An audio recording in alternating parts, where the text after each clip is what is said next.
The chair recognizes the gentlewoman from Georgia, Ms. Greene, for 5 minutes. Thank you. Madam Speaker, I'd like to address the 117th Congress and talk about our national debt. Currently, we are at $28,809,752,000,000, and the numbers are rising so fast I couldn't name them all.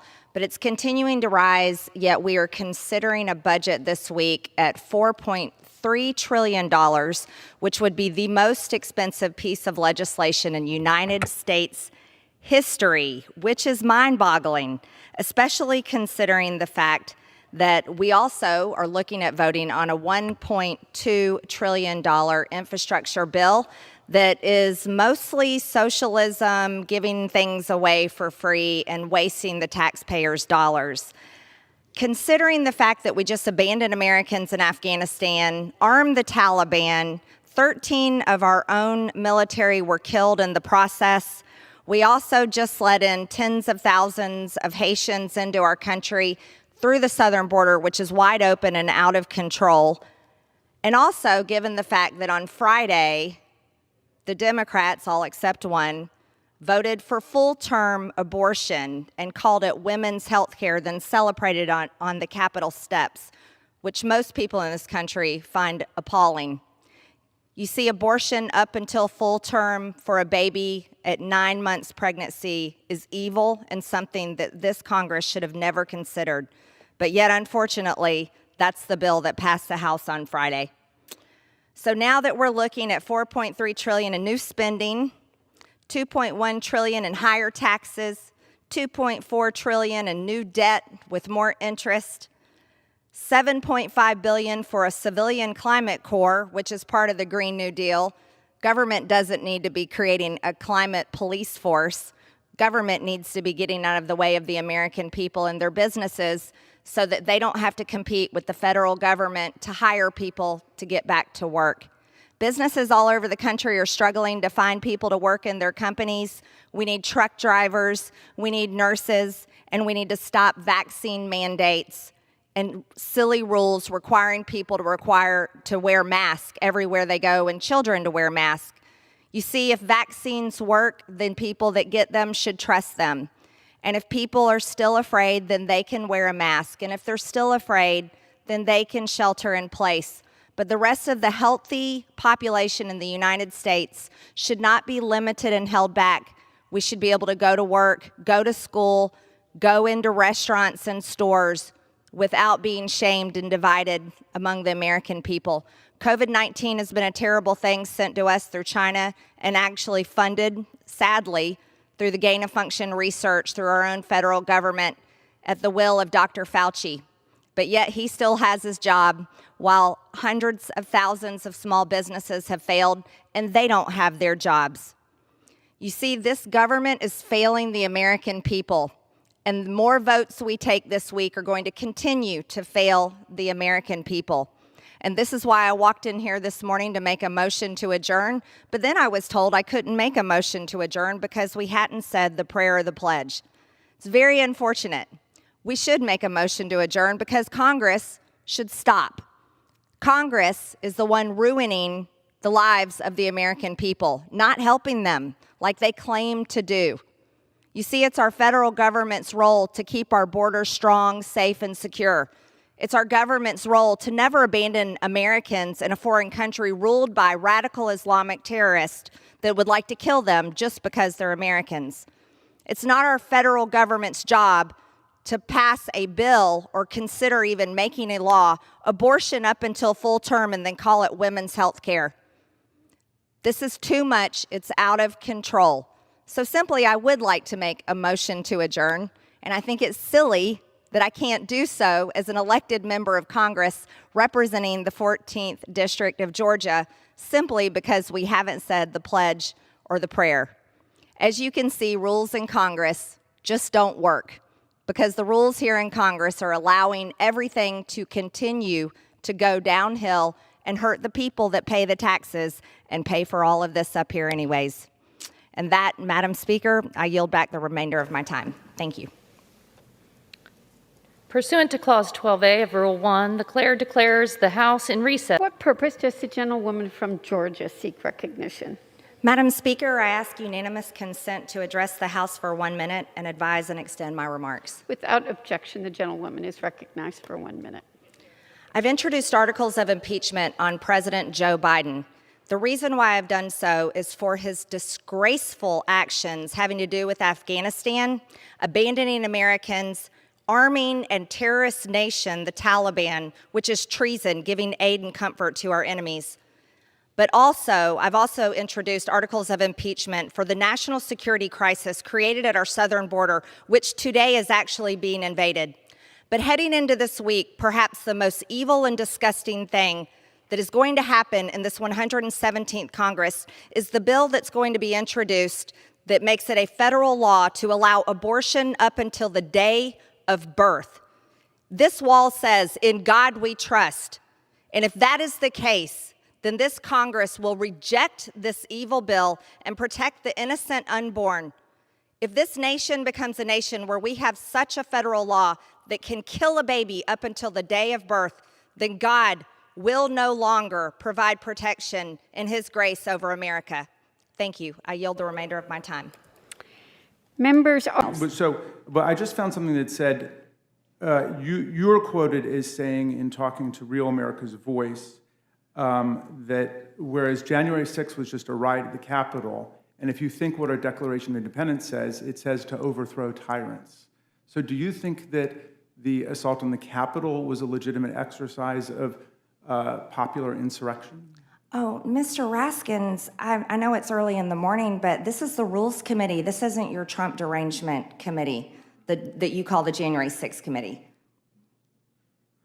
My last name doesn't have an S on it, Ms. Greene. Oh, I apologize. Okay. Mr. Raskin. Okay, you've been talking about the Second Amendment. You came here to talk to us about the Second Amendment, right? I'm here to talk about due process rights and protecting Americans' due process rights. All yes. right, so I just want to be clear. You've been quoted at least as saying that the January 6th riot at the Capitol was in the spirit of the Declaration of Independence, which says you can overthrow tyrants. You've also testified that people have a right to carry guns, presumably wherever they want to go. So it seems to me that lots of people were armed on that day, but the logic of your argument is that everybody could have been armed and brought their weapons with them. And I'll take that what as a evidence conclusion. what evidence do you have that a lot of people were armed that day? Mr. Raskin, do you have that to introduce into the record? Just wait for it. But when it comes out, presumably you'll be supporting it, right? That they would have a right to have guns and knives with them. Is that right? Mr. Raskin. Is that your position? No, Mr. Raskin. No, again, I'm going to ask the questions here because this is the Rules Committee. You're not a member of the Rules Committee, Ms. Greene. Are you? Are you a member of the Rules Committee? I'm a witness here at the Rules Committee. Okay, so let me just ask you a question. That is talking about due process rights, not your lies about January 6th, about President Trump and others. Okay, I never mentioned him. You've brought him up. Recognized for 1 minute. Thank you, Mr. Speaker. I'm here to inform the House of Representatives that the Oversight Committee has indeed brought forward the receipts in our impeachment inquiry of Joe Biden. Through our investigation, we have uncovered a check to Joe Biden for $200,000. This comes from foreign funds from a country in the Middle East through a struggling company, and you can see the check is directly made to Joe Biden. This is what money laundering looks like. We've also uncovered and released today another check to Joseph R. Biden for $40,000. This $40,000 is a check written to him by his brother and sister-in-law, Sarah and James Biden, and this check comes from funds directly through money laundering through the CCP. No president of the United States, no vice president, no office holder should ever engage in money laundering, receiving money, selling out their office, selling out their power. The gentlewoman's time has expired. And getting paid from foreign countries. The gentlewoman's time has expired. Impeachment inquiry. Thank you, Mr. Speaker. I yield back. Members are reminded. George is recognized for 2 minutes. Thank you, Mr. Chairman. Since being appointed by border czar by President Joe Biden, Kamala Harris has undoubtedly been a complete failure in her job and has destroyed our country by releasing a record-setting levels of criminals, rapists, and terrorists into our communities. Despite the attempts of the fake news media to whitewash her appointment as border czar, as Axios correctly reported, and they're now lying and say they never did, she was in fact labeled a border czar by nearly every major news outlet across the country.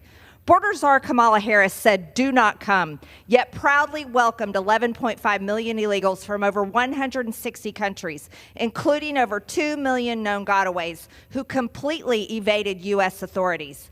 She stood by and allowed these people to come in and idly watched our children and women being raped by illegal alien criminals. She's not just allowing them to come. The policies of the administration allow the CBP One app to import over 400,000 illegals into American communities. Under her watch as border czar, this has happened. She can fake it for the photo ops, but we know that Kamala Harris wholeheartedly supports the chaos at our border, the chaos in our streets, and the chaos in the families who have been victims of her open border policies. Border czar Harris outlandishly compared ICE to KKK and radically called for the ICE to be abolished.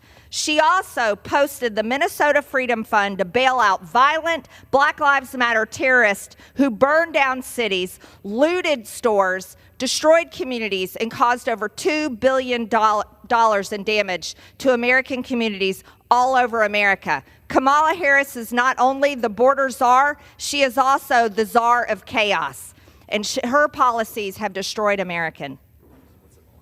I yield back. What purpose does the gentlewoman from Georgia seek recognition? Madam Speaker, I ask unanimous consent to address the House for 1 minute and advise and extend my remarks. Without objection, the gentlewoman is recognized for 1 minute. I've introduced articles of impeachment on President Joe Biden. The reason why I've done so is for his disgraceful actions having to do with Afghanistan, abandoning Americans, arming and terrorist nation, the Taliban, which is treason, giving aid and comfort to our enemies. But also, I've also introduced articles of impeachment for the national security crisis created at our southern border, which today is actually being invaded. But heading into this week, perhaps the most evil and disgusting thing that is going to happen in this 117th Congress is the bill that's going to be introduced that makes it a federal law to allow abortion up until the day of birth. This wall says, "In God we trust." And if that is the case, then this Congress will reject this evil bill and protect the innocent unborn. If this nation becomes a nation where we have such a federal law that can kill a baby up until the day of birth, then God will no longer provide protection in His grace over America. Thank you. I yield the remainder of my time. Members are The chair recognizes the gentlewoman from Georgia, Ms. Greene, for 5 minutes. Thank you. Madam Speaker, I'd like to address the 117th Congress and talk about our national debt. Currently, we are at $28,809,752,000,000, and the numbers are rising so fast I couldn't name them all. But it's continuing to rise, yet we are considering a budget this week at $4.3 trillion, which would be the most expensive piece of legislation in United States history, which is mind-boggling, especially considering the fact that we also are looking at voting on a $1.2 trillion infrastructure bill that is mostly socialism, giving things away for free and wasting the taxpayers' dollars. Considering the fact that we just abandoned Americans in Afghanistan, armed the Taliban, 13 of our own military were killed in the process. We also just let in tens of thousands of Haitians into our country through the southern border, which is wide open and out of control. And also, given the fact that on Friday, the Democrats, all except one, voted for full-term abortion and called it women's health care, then celebrated on the Capitol steps, which most people in this country find appalling. You see, abortion up until full term for a baby at 9 months pregnancy is evil and something that this Congress should have never considered. But yet, unfortunately, That's the bill that passed the House on Friday. So now that we're looking at $4.3 trillion in new spending, $2.1 trillion in higher taxes, $2.4 trillion in new debt with more interest, $7.5 billion for a civilian climate corps, which is part of the Green New Deal. Government doesn't need to be creating a climate police force. Government needs to be getting out of the way of the American people and their businesses so that they don't have to compete with the federal government to hire people to get back to work. Businesses all over the country are struggling to find people to work in their companies. We need truck drivers, we need nurses, and we need to stop vaccine mandates and silly rules requiring people to wear masks everywhere they go and children to wear masks. You see, if vaccines work, then people that get them should trust them. And if people are still afraid, then they can wear a mask. And if they're still afraid, then they can shelter in place. But the rest of the healthy population in the United States should not be limited and held back.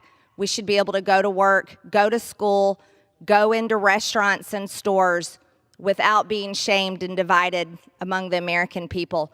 COVID-19 has been a terrible thing sent to us through China and actually funded, sadly, through the gain-of-function research through our own federal government at the will of Dr. Fauci. But yet he still has his job while hundreds of thousands of small businesses have failed and they don't have their jobs. You see, this government is failing the American people, and the more votes we take this week are going to continue to fail the American people. And this is why I walked in here this morning to make a motion to adjourn, but then I was told I couldn't make a motion to adjourn because we hadn't said the prayer or the pledge. It's very unfortunate.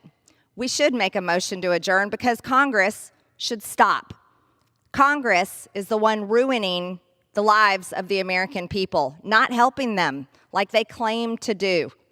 You see, it's our federal government's role to keep our borders strong, safe, and secure. It's our government's role to never abandon Americans in a foreign country ruled by radical Islamic terrorists that would like to kill them just because they're Americans. It's not our federal government's job to pass a bill or consider even making a law, abortion up until full term, and then call it women's health care. This is too much. It's out of control. So simply, I would like to make a motion to adjourn, and I think it's silly that I can't do so as an elected member of Congress representing the 14th District of Georgia simply because we haven't said the pledge or the prayer. As you can see, rules in Congress just don't work because the rules here in Congress are allowing everything to continue to go downhill and hurt the people that pay the taxes and pay for all of this up here anyways. And that, Madam Speaker, I yield back the remainder of my time. Thank you. Pursuant to Clause 12A of Rule 1, the Chair declares the House in recess. Congresswoman, what is the connection between FTX and the Ukrainians? Do you suspect money was laundered, for instance, from the U.S. Treasury through Ukraine and back to dirty hands here in the U.S. through FTX or other players? I think we're all suspecting a lot of bad things with FTX that you just mentioned. I know it's under investigation with the SEC, and I think you'll see a lot more investigations going on into that. So that's something that needs to be sorted out, investigated. You know, there needs to be a lot of subpoenas given there, and we look forward to finding out what happened there. Yes. Do you have the support from Kevin McCarthy and the leadership for this resolution? Have you talked to them about it? I let him know I was introducing it earlier today. And what was his response? I said, I'm having a press conference at 4, and he said, okay. I just want to follow up on the FTX thing. Do you believe that Ukraine sent money back to the Democratic Party of its federal aid dollars through FTX? Is that what you believe? I don't know what happens, but it sure does look bad. This guy, he's got 3 letters like I do. What's his name? Sam Bankman Fried. Yeah. So he's apparently going to file bankruptcy. He was the second largest donor to Democrats this cycle. He was in charge of the cryptocurrency fund in Ukraine through the national bank there. And the question is did USA dollars go into that fund? That's a very real question that we need to know. And I believe a lot of these documents, if they're able to hand them over, they should hand them over. Besides, what would they have to hide? Everyone deserves to know where the money is going. We definitely want to know if any U.S. taxpayer dollars went into that fund, and then after it went into the fund, did it go back into his pocket for him to donate to political candidates? And I think that those are the kind of questions that we would want to ask regardless of whatever political party it is, because that just shouldn't happen. That should never happen. But I would like to remind, I'd like to remind everyone that while we're talking about white supremacy, Ms. Spittleneck, you were talking about white supremacy. It's Spitalnik. Oh, I apologize, Spitalnik. Ms. Spitalnik, while you were talking about white supremacists and abortion, I totally agree with you. There's a lot of white supremacists in the abortion movement and abortionists, because they have murdered over 20 million black babies in America since Roe versus Wade in 1973. That's on average 900 black babies are aborted. They're ripped apart inside their mother's wombs. So I would agree with you. That could be labeled white supremacy, or we could just label it murder. And it should never be happening. So if you want to talk about white supremacy and the abortion movement, you should really analyze that in your human rights groups that you run as you collect donations from people with your nonprofit. Because I think that is something extremely important to talk about, is the right for those black babies to have lives as American citizens, the right for them to be born, the right for them to be given a chance to live as free Americans instead of murder. You think this is funny, Ms. Spitalnik? Is this funny to you? Is babies being murdered in the womb funny to you? Because you're smirking and laughing at me right now. What's not funny are the black people and Hispanic people and Jewish people and Muslim people who have been murdered in synagogue, in church, in supermarkets, in mosques by white supremacists. Are you aware that all colored people are murdered? That is a fact, that every single color person has been murdered. That's not unusual. It's not just that people of color are murdered. White people are murdered too. Murder is not just for minorities. That may be a shock to you, because you seem to dive deeply into all kinds of misinformation and seem to be uninformed yourself. But if you're going to talk about white supremacy and abortion, you need to study very hard about who the targets are. And it's not just black women, and it's not just black babies, it's Hispanics as well. And I think that's important for you to understand. And if you apparently care about human rights and you care about studying extremism, let's have a little talk about extremism, shall we? I think that's important, because that's what this hearing is all about. I'd like to inform you, or maybe you don't know, maybe you do know, I doubt it. You mostly care about white supremacists and white-wing extremism. But there's quite a pattern of left-wing violent protests on college campuses today. Ms. Gaines here was a victim of it. Do you support what they did to Ms. Gaines? These trans terrorists chasing her into a room, do you support their movement? I am absolutely sorry that Ms. Gaines felt threatened and unsafe while she was on a college campus, and that's not acceptable. But again, the statistics tell us that when it comes to politically motivated violence, in 2022, every single murder was committed by a right-wing extremist. Every single murder in America was committed by a right-wing extremist? Every single politically motivated murder was committed by a right-wing extremist. Are you sure about that? I am Are you aware that the Tennessee shooter just recently identified as a man and she was a biological woman? Was she a right-wing extremist as well? Gentle lady's time has expired. I'll allow the witness to answer the question. So that was a shooting that happened in 2023. There is no evidence as to what ideology motivated that shooting. And what we do know is that cisgender males are responsible for the vast majority of mass shootings in this country. I'm sorry, I don't know what a cisgender male is. There's only two genders. It's male and female. That would be, so no one knows what a cisgender male is. It's a made up Unfortunately, the anti-trans invasion Georgia language that you've been using yields back. I does recognize nothing but Mr. Strong for his normalize the 5 extremism we're minutes of talking about questioning. here today. Beg your pardon, Mr. Ezell, I missed you over there. Thank you. Thank you, Mr. Chairman. Mr. Erickson, as a sheriff and a police chief and a law enforcement professional. Georgia seek recognition. Mr. Speaker, pursuant to Clause 2A.1 of Rule 9, I seek recognition to give notice of my intent to raise a question of the privileges of the House. The form of the resolution is as follows. Recognized. Censuring Representative Ilhan Omar of Minnesota. Whereas elected members of Congress take an oath to bear true faith and allegiance to the United States without any mental reservation or purpose of evasion. Whereas Representative Ilhan Omar took an oath of allegiance to the United States upon becoming a citizen, declaring, I absolutely and entirely renounce and abjure all allegiance and fidelity to any foreign prince, potentate, state, or sovereignty, of whom or which I have heretofore been a subject or citizen.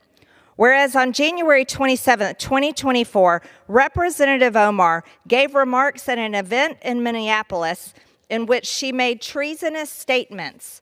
Whereas Representative Omar said she has spoken to many Somalians who asked her to intercede for the Somali government by pressuring the United States government into certain actions. Whereas Representative Omar assured the Somalians she spoke to, the U.S. government will only do what Somalians in the U.S. tell them to do. They will do what we want and nothing else. They must follow our orders, and that is how we will safeguard the interest of Somalia. Whereas Representative Omar continued, for as long as I am in U.S. Congress, Somalia will never be in danger. Its waters will not be stolen by Ethiopia or others. Sleep in comfort knowing I am here to protect the interest of Somalia from inside the U.S. system. Whereas George Washington warned in his farewell address of 1796 to guard against the impostures of pretended patriotism, and further declared citizens by birth or choice of a common country, that country has a right to concentrate your affections. The name of American, which belongs to you in your national capacity, must always exalt the just pride of patriotism more than any appellation derived from local discriminations. Whereas these statements by Representative Omar clearly violate the oath she took as an elected member of Congress to defend and protect the United States Constitution. Whereas Representative Omar has exhibited the treasonous tendencies George Washington warned about, and her actions must be condemned by all members of Congress who adhere to the oath they took upon assuming office. And whereas by openly admitting her efforts to advance Somalia's interest using her position as a United States representative, Representative Omar has revealed herself to be a foreign agent acting on behalf of a foreign government. Now, therefore be it resolved that Representative Ilhan Omar of Minnesota be censured. Representative Ilhan Omar forthwith present herself in the well of the House of Representatives for the pronouncement of censure. Representative Ilhan Omar be censured with the public reading of this resolution by the Speaker, and Representative Ilhan Omar be and is hereby removed from the Committee of the Budget and the Committee on Education and the Workforce.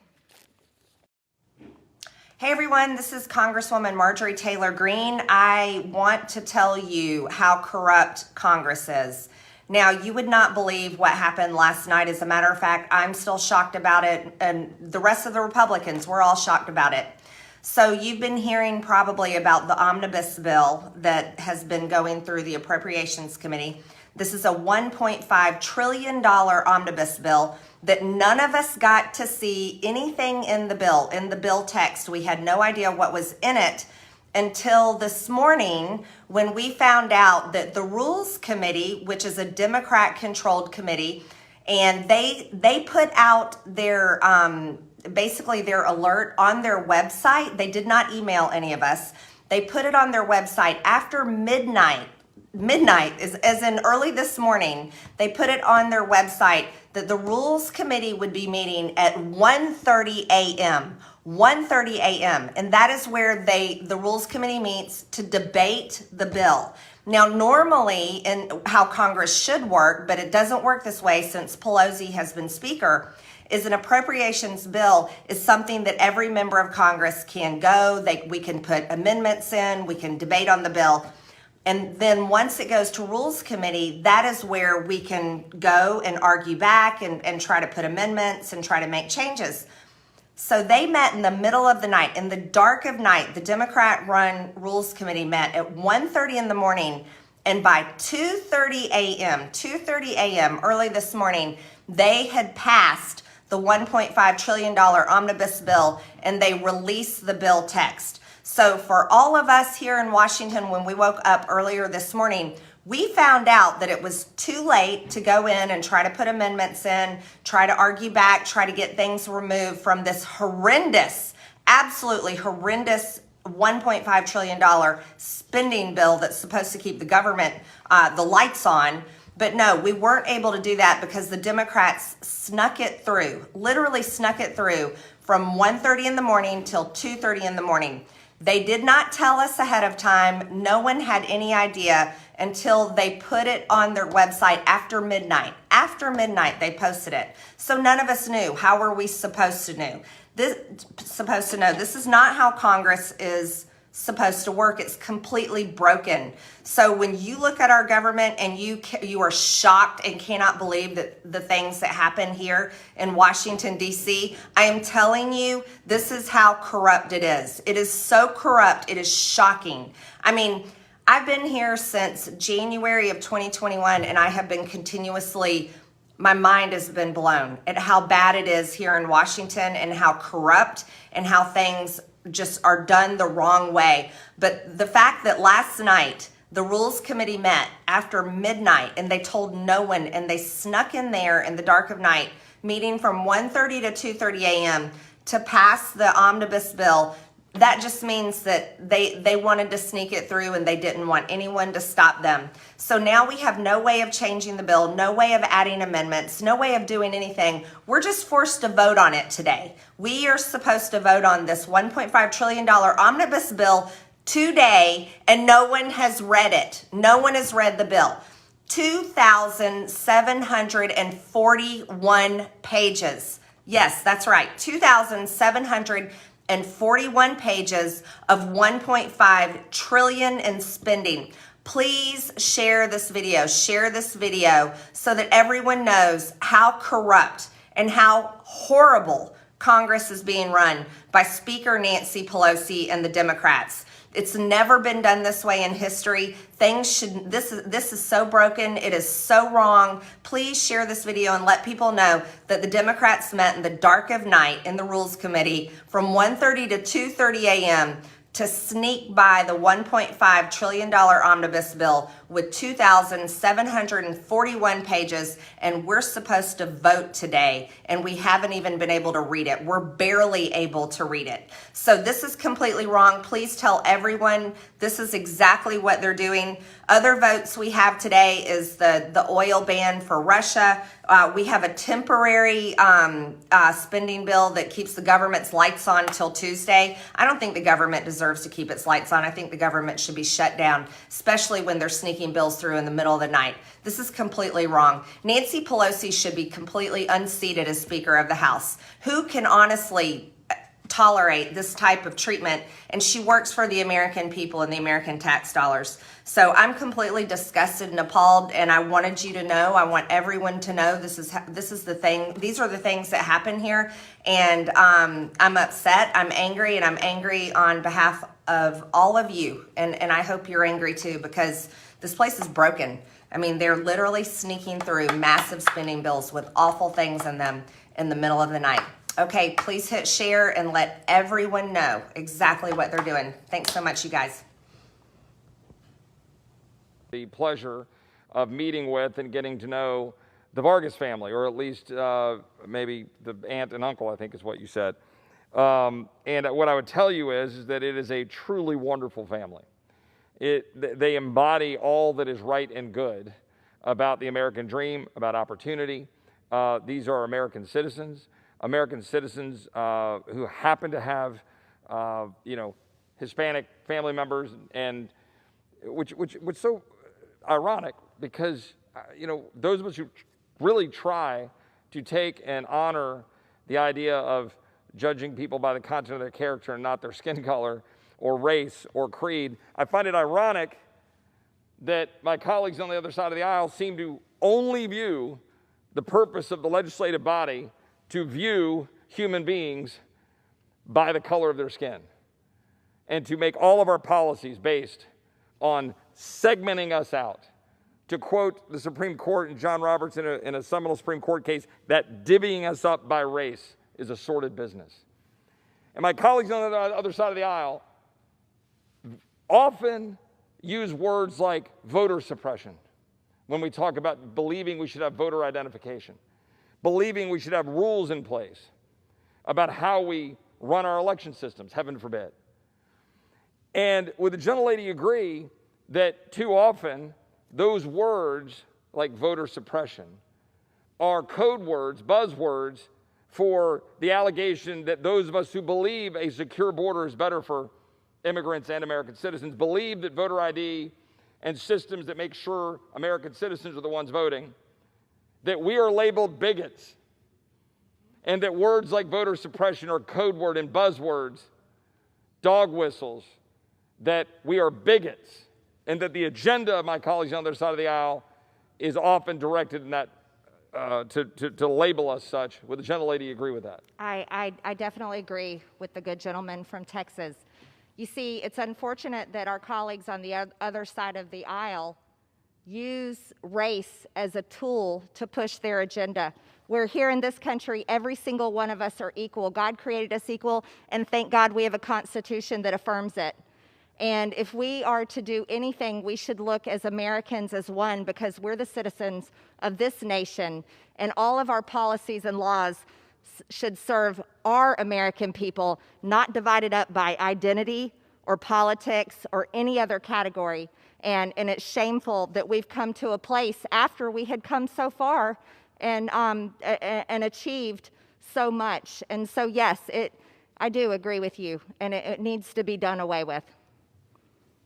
A brief moment, a sidestep away from the issue of border security, and I know the gentleman is here and is waiting, he's patient, and I would just ask one more question. The gentlelady was here on Monday, this past Monday, when we let known our desire to not allow 13 bills, 10 Democrat bills, 3 Republican bills, to move off of the House floor by voice vote.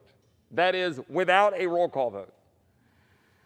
And you would have thought that we, lit a match on the floor of the House of Representatives or had done something extraordinary to just break this hallowed institution from its smooth operations of today. You would think that we were, upending our Constitution as we know it, because we, believe it or not, we demanded the yeas and nays, a roll call vote on 13 bills. And the gentlelady is often taken to using motions to adjourn.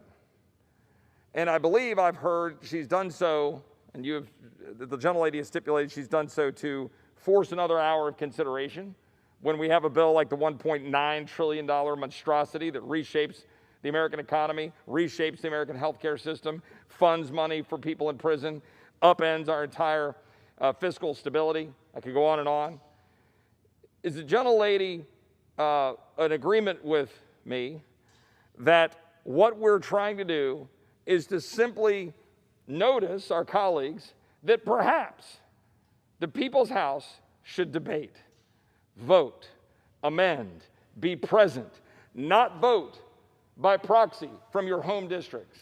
Right. Actually be here, not have fences with razor wire, actually do our job, actually represent the people that elect us to come here. Would the gentlelady agree with that? I absolutely agree with the good gentleman.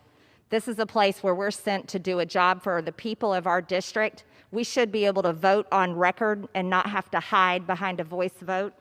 We should be able to call for a motion to adjourn to give everyone pause and thought before they vote for such crucial, critical, radical, transforming legislation. I absolutely, fully agree with the good gentleman from Texas. Congress is a place where people should be working just as our regular American citizens are working 12-hour shifts, working in factories, working on job sites, paving roads, working in restaurants, serving us when we go to eat. This is absolutely a place where we should work, where we should be able to use tools to represent our districts and not have rules changed here in the people's house to stop us from being able to use good measures for everyone in Congress to vote, be on record, and do their job that they've been elected to do. Thank you. I think the gentlelady from Georgia. As you may have seen on the news, the reports have come out, and it turns out that everything we have been saying is true.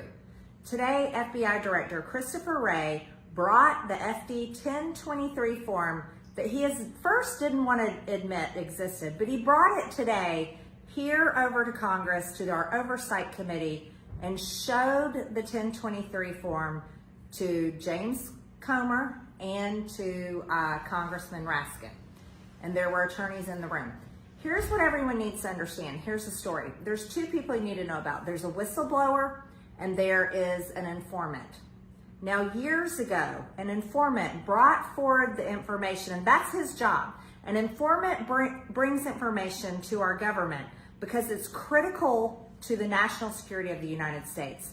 This informant brought the information, they filled out the 1023 form, and they told us that our president, Joe Biden, when he was vice president of the United States, that he was taking millions of dollars in exchange for foreign policy decisions. This is pay to play. This is abuse of power. This is an impeachable offense. So this informant did the right thing. This is what he is paid to do. I want you to understand, our FBI director, our FBI did nothing with it. The Department of Justice did nothing with it. And do you want to know why? It's because they're protecting Joe Biden. Christopher Wray and Merrick Garland. Christopher Wray, our FBI director, Merrick Garland, the U.S. Attorney General for the United States, they are protecting their boss. They are covering up his crimes and his family's crimes because there's a lot more to this. Now, we've had a brave whistleblower come forward through Senator Grassley and tell us this information. We already know what it is. We already know it's true. And now today, it is confirmed because Chairman Jamie Comer and Congressman Raskin both saw the form, saw the information. Here's the issue. We're going to have to hold Christopher Wray in contempt of Congress because he refuses to hand over the form. This form is unclassified. He has no reason to not hand it over. The names are redacted, protecting everyone's security. What is the use of an informant if you do not use the information that they give the government? This is absurd. This is ridiculous. What are we going to do? We have two sides here. We have people that are hiding the truth and protecting Joe Biden. And then we have the other side, that's us trying to provide the truth to the American people. And here's the real issue. Do you know the real problem? We are now a country involved in a war in Ukraine. And this is the country where all these problems exist. This is where the corruption began. This is where it all starts and it all stems from. And the Biden family expanded it to many other countries. I want America to know the truth, and Christopher Wray needs to do the right thing. He needs to hand over the 1023 form. The pleasure of meeting with and getting to know the Vargas family, or at least maybe the aunt and uncle, I think is what you said. And what I would tell you is that it is a truly wonderful family. They embody all that is right and good about the American dream, about opportunity. These are American citizens who happen to have, Hispanic family members, and which so ironic because, those of us who really try to take and honor the idea of judging people by the content of their character and not their skin color, or race or creed. I find it ironic that my colleagues on the other side of the aisle seem to only view the purpose of the legislative body to view human beings by the color of their skin, and to make all of our policies based on segmenting us out. To quote the Supreme Court and John Roberts in a seminal Supreme Court case, that divvying us up by race is a sordid business. And my colleagues on the other side of the aisle often use words like voter suppression when we talk about believing we should have voter identification, believing we should have rules in place about how we run our election systems, heaven forbid. And would the gentlelady agree that too often those words, like voter suppression, are code words, buzzwords, for the allegation that those of us who believe a secure border is better for immigrants and American citizens, believe that voter ID and systems that make sure American citizens are the ones voting, that we are labeled bigots, and that words like voter suppression are code word and buzzwords, dog whistles, that we are bigots, and that the agenda of my colleagues on the other side of the aisle is often directed in that to label us such. Would the gentlelady agree with that? I definitely agree with the good gentleman from Texas. You see, it's unfortunate that our colleagues on the other side of the aisle use race as a tool to push their agenda. We're here in this country, every single one of us are equal. God created us equal, and thank God we have a Constitution that affirms it. And if we are to do anything, we should look as Americans as one, because we're the citizens of this nation, and all of our policies and laws should serve our American people, not divided up by identity or politics or any other category. And it's shameful that we've come to a place after we had come so far and achieved so much. And so, yes, I do agree with you, and it needs to be done away with. A brief moment, a sidestep away from the issue of border security, and I know the gentleman is here and is waiting, he's patient, and I would just ask one more question. The gentlelady was here on Monday, this past Monday, when we let known our desire to not allow 13 bills, 10 Democrat bills, 3 Republican bills, to move off of the House floor by voice vote. That is, without a roll call vote. And you would have thought that we, lit a match on the floor of the House of Representatives or had done something extraordinary to just break this hallowed institution from its smooth operations of today. You would think that we were, upending our Constitution as we know it, because we, believe it or not, we demanded the yeas and nays, a roll call vote on 13 bills. And the gentlelady is often taken to using motions to adjourn. And I believe I've heard she's done so, and the gentlelady has stipulated she's done so to force another hour of consideration when we have a bill like the $1.9 trillion monstrosity that reshapes the American economy, reshapes the American healthcare system, funds money for people in prison, upends our entire fiscal stability. I could go on and on. Is the gentlelady in agreement with me that what we're trying to do is to simply notice our colleagues that perhaps the People's House should debate, vote, amend, be present, not vote by proxy from your home districts.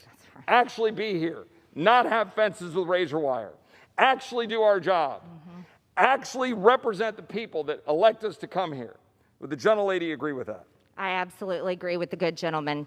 This is a place where we're sent to do a job for the people of our district. We should be able to vote on record and not have to hide behind a voice vote.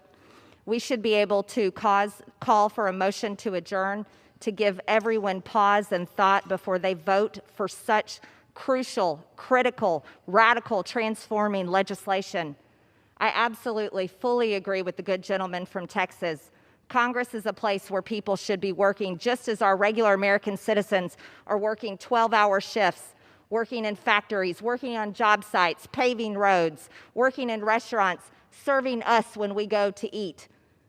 This is absolutely a place where we should work, where we should be able to use tools to represent our districts and not have rules changed here in the people's house to stop us from being able to use good measures for everyone in Congress to vote, be on record, and do their job that they've been elected to do.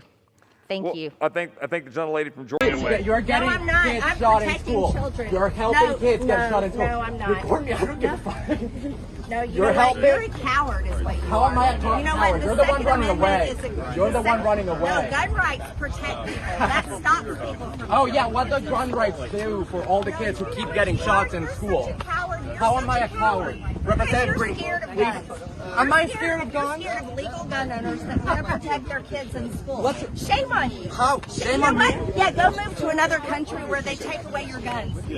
I want to live in a country where kids don't get shot. I want to live in a country where kids don't get shot. I don't think you like that. Good. You know what? So you like? I'm sorry. That way you can give up your Second Amendment rights. So do you like living in a country where kids keep getting shot in school and dying? We need access to the sidewalks. You're not voting for gun protection. Are you the tourist guy? You were not voting. Yeah, you're the guy that said that the insurrection was just a group of tourists, right? No, yes, you want to know how I'm voting? Yeah, that was you. That was you. I recognize your face. So just to be clear, the Second Amendment prevent gun violence?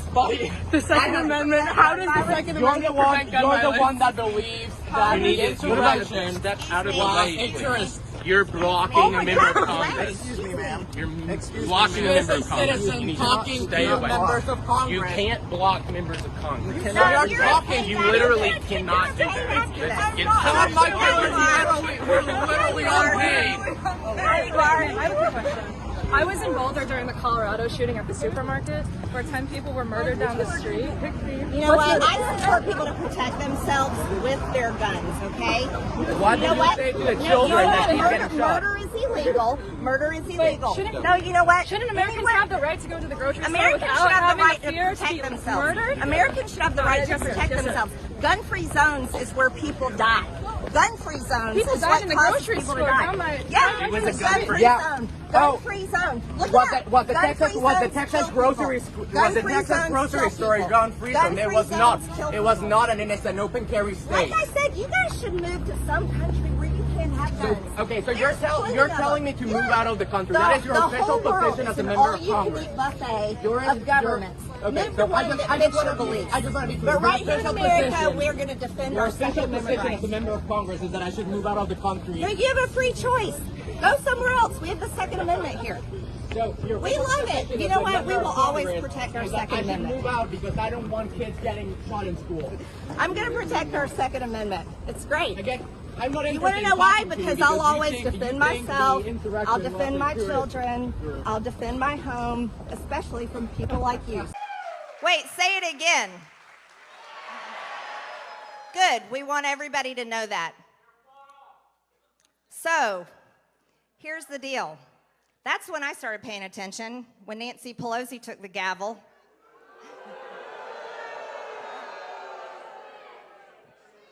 And so I said, you know what? We make it work every single day in the real world. We're able to pay our bills. We're not in debt. We're able to achieve things, and I think it's time for real people to go to Washington. And so that's why I'm a member of Congress. And they don't like me very much.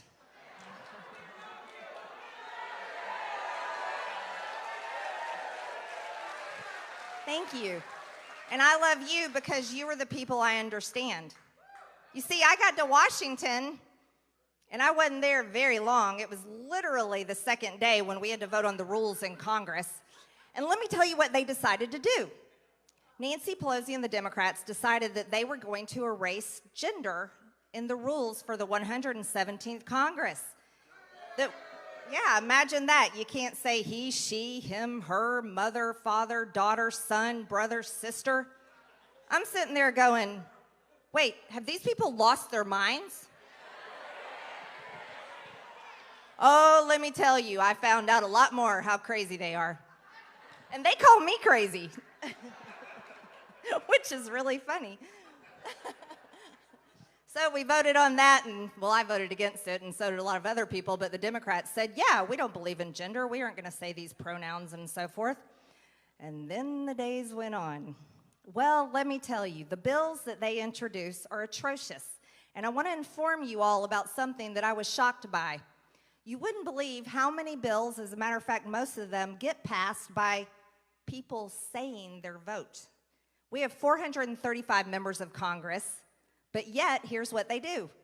With a handful of members, maybe 10 or less Democrats and 10 or less Republicans, they call the bill to the floor and we vote on it. And the Democrats, because they're voting on all of their bills, go, yay. And then all of us Republicans are like, nay. But sadly, some Republicans say yay, which I still haven't figured out.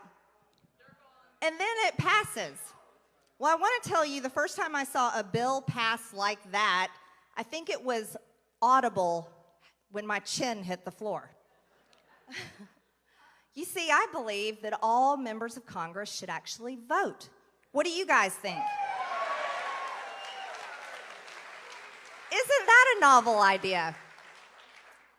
Well, you see, the Democrats in charge were so sweet to me, and then there were I think, 11 Republicans, something like that, 10 or 11. I have that list, I'm hanging on to it, that were so nice to give me some free time. And they decided to kick me off committees over a few things that they didn't like on Facebook some years back. And so it was pretty interesting. They said they didn't want me on committees, and I was like, oh, thank God, because the Democrats are running the committees, and they don't listen to Republicans anyways. And I'm the kind of person, I'm a business owner. I've accomplished a lot. I've been a competitive athlete, and I like to compete, and I hate to lose. If you want to give me some time on my hands, then you better believe I'm going to figure out smart ways to use it.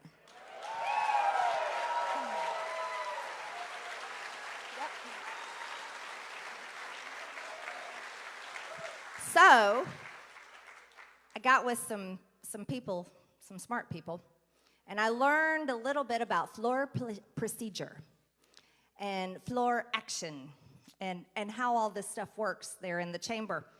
And then I found out that I can make things happen, and I don't even have to be on committees.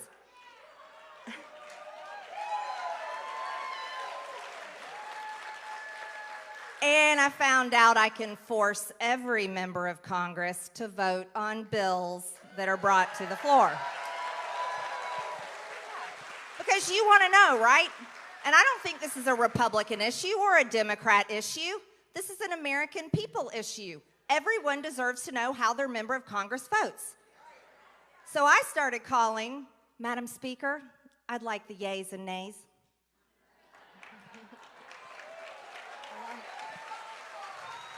Well, let me tell you, you'd have thought that a bomb went off in there, and that would be a really bad thing. Because everyone was very upset with me about that. Oh, the audacity of that Marjorie Taylor Greene calling for recorded votes.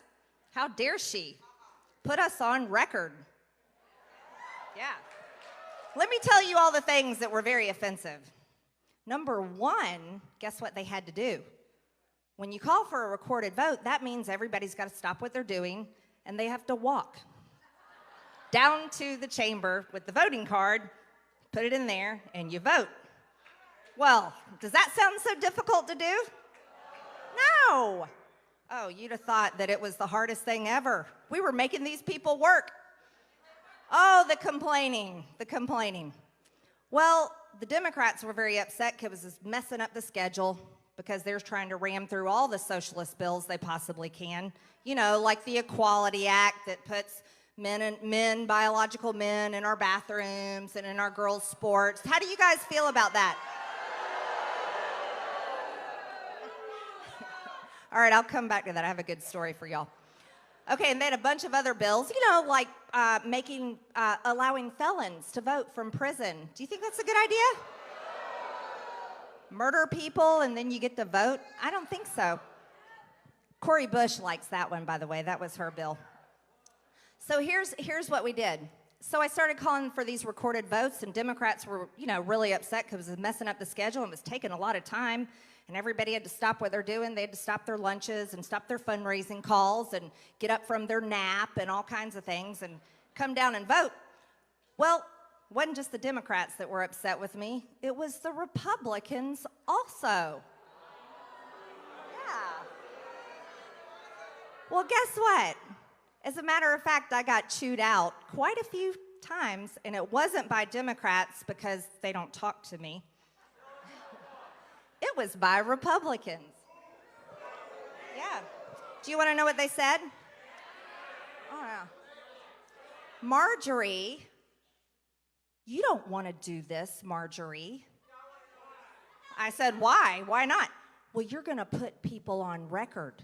You just need to let these things pass quietly, and you can vote your conscience, Marjorie. You can say yay or nay. I was like, that's not what I'm here for. I know how to do a job, and I like to work hard. But just like you, just like all of you, just like the American people, well, except the ones that love getting paid their bailout checks and staying home and won't go to work. That's another issue. So I got chewed out for making people vote. And it was Republicans that didn't like it. Well, we can just go with the RINOs. Y'all want names, don't you? See, this is what they don't understand. And it's on both sides of the aisle. They've been there so long that they only know how to function together, and they forget who they work for. They work for you.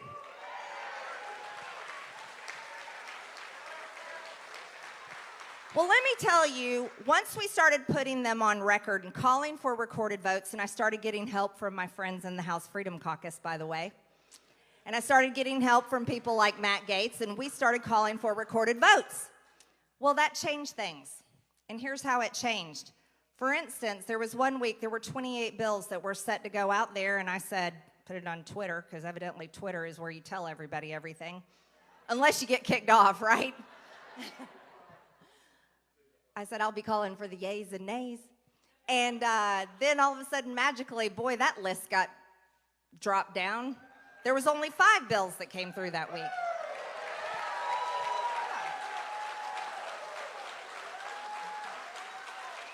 And I'll tell you one more thing that really, really sets them off.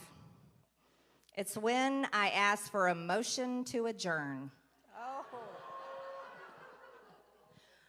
Well, that really upset people. A motion to adjourn is very important. It's when you're saying Congress needs to go home. Congress needs to stop. I want to call for a motion to adjourn every single day because Congress is so out of control. Congress needs to stop and go home.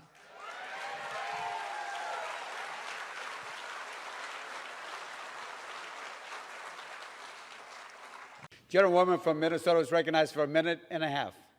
Thank you. Mr. Speaker, this is not about one member. This is about who we are as a body and what we are as a democracy. This is about whether it is acceptable to cheer on and encourage an insurrection against our basic democratic process. This is about whether it is okay to demand members swear in on a Bible of a religion they do not practice. This is about whether it is okay to hold an assault rifle next to members' heads in a campaign ad and incite death threats against them. This is about whether it is okay to encourage the murder of the Speaker of the House. As a survivor of civil conflict and civil war, I know political violence and political rhetoric does not go away on its own. This is about whether or not we will continue to be a peaceful and functioning democracy. Thank you, and I yield back. Thank you. Madam Speaker, my Democrat colleagues, Republican colleagues, my district back home in Georgia 14, to the American people, to my mom and dad, and my husband and my children. I've been here for 1 month and a day, and I've gotten to know part of my conference, my Republican colleagues, but not even all of them yet. I haven't gotten to know any of my Democrat colleagues, and I haven't had to have any conversations with any of you to tell you who I am and what I'm about. You only know me by how Media Matters, CNN, MSNBC, and the rest of the mainstream media is portraying me. What you don't know about me is that I'm a very proud wife of almost 25 years, that I'm a mother of 3 children, and I consider being a mother the greatest blessing of my life and the greatest thing that I'll ever achieve. I'm proudly the first person to graduate college in my family, making my parents very happy and proud. I'm also a very successful business owner. We've grown our company from 1 state to 11 states. I'm a very hard worker. I've always paid my taxes. I've never been arrested. I've never done drugs, but I've gotten a few speeding tickets in my day. What you need to know about me is I'm a very regular American, just like the people I represent in my district and most people across the country. I never ever considered to run for Congress or even get involved in politics. As a matter of fact, I wasn't a political person until I found a candidate that I really liked, and his name is Donald J. Trump when he ran for president. To me, he was someone I could relate to, someone that I enjoyed his plain talk, not the offensive things, but just the way he talked normally. And I thought, finally, maybe this is someone that will do something about the things that deeply bother me, like the fact that we're so deeply in debt that our country has murdered over 62 million people in the womb. The fact that our borders are open and some of my friends have had their children murdered by illegal aliens. Or perhaps that maybe we can stop sending our sons and daughters to fight in foreign wars and be used as the world's police, basically. Or maybe that our government would stand up for our American businesses and our American jobs and make the American people and the American taxpayers their focus. These are the things that I care about deeply. So when we elected President Trump, and then I started seeing things in the news that didn't make sense to me, like Russian collusion, which are conspiracy theories also, and have been proven so. These things bothered me deeply, and I realized just watching CNN or Fox News, I may not find the truth. And so what I did is I started looking up things on the internet, asking questions like most people do every day. Use Google. And I stumbled across something, and this was at the end of 2017, called QAnon. Well, these posts were mainly about this Russian collusion information. A lot of it was some of what I would see on the news at night, and I got very interested in it. So I posted about it on Facebook, I read about it, I talked about it, I asked questions about it, and then more information came from it. But you see, here's the problem. Throughout 2018, because I was upset about things and didn't trust the government really, because the people here weren't doing the things that I thought they should be doing for us, the things that I just told you I cared about. And I want you to know, a lot of Americans don't trust our government, and that's sad. The problem with that is, though, is I was allowed to believe things that weren't true, and I would ask questions about them and talk about them. And that is absolutely what I regret. Because if it weren't for the Facebook post and comments that I liked in 2018, I wouldn't be standing here today, and you couldn't point a finger and accuse me of anything wrong, because I've lived a very good life that I'm proud of, my family's proud of, my husband's proud of, my children are proud of, and that's what my district elected me for. So later in 2018, when I started finding misinformation, lies, things that were not true in these QAnon posts, I stopped believing it. And I want to tell you, any source, and I say this to everyone, any source of information that is a mix of truth and a mix of lies is dangerous, no matter what it is saying, what party it is helping, anything or any country it's about. It's dangerous. And these are the things that happen on the left and the right. And it is a true problem in our country. So I walked away from those things, and I decided I'm going to do what I've done all my life. I'm going to work hard and try to solve the problems that I'm upset about. So I started getting involved in politics. You see, school shootings are absolutely real. And every child that is lost, those families mourn it. I understand how terrible it is because when I was 16 years old in 11th grade, my school was a gun-free school zone, and one of my schoolmates brought guns to school and took our entire school hostage. And that happened right down the hall from my classroom. I know the fear that David Hogg had that day. I know the fear that these kids have.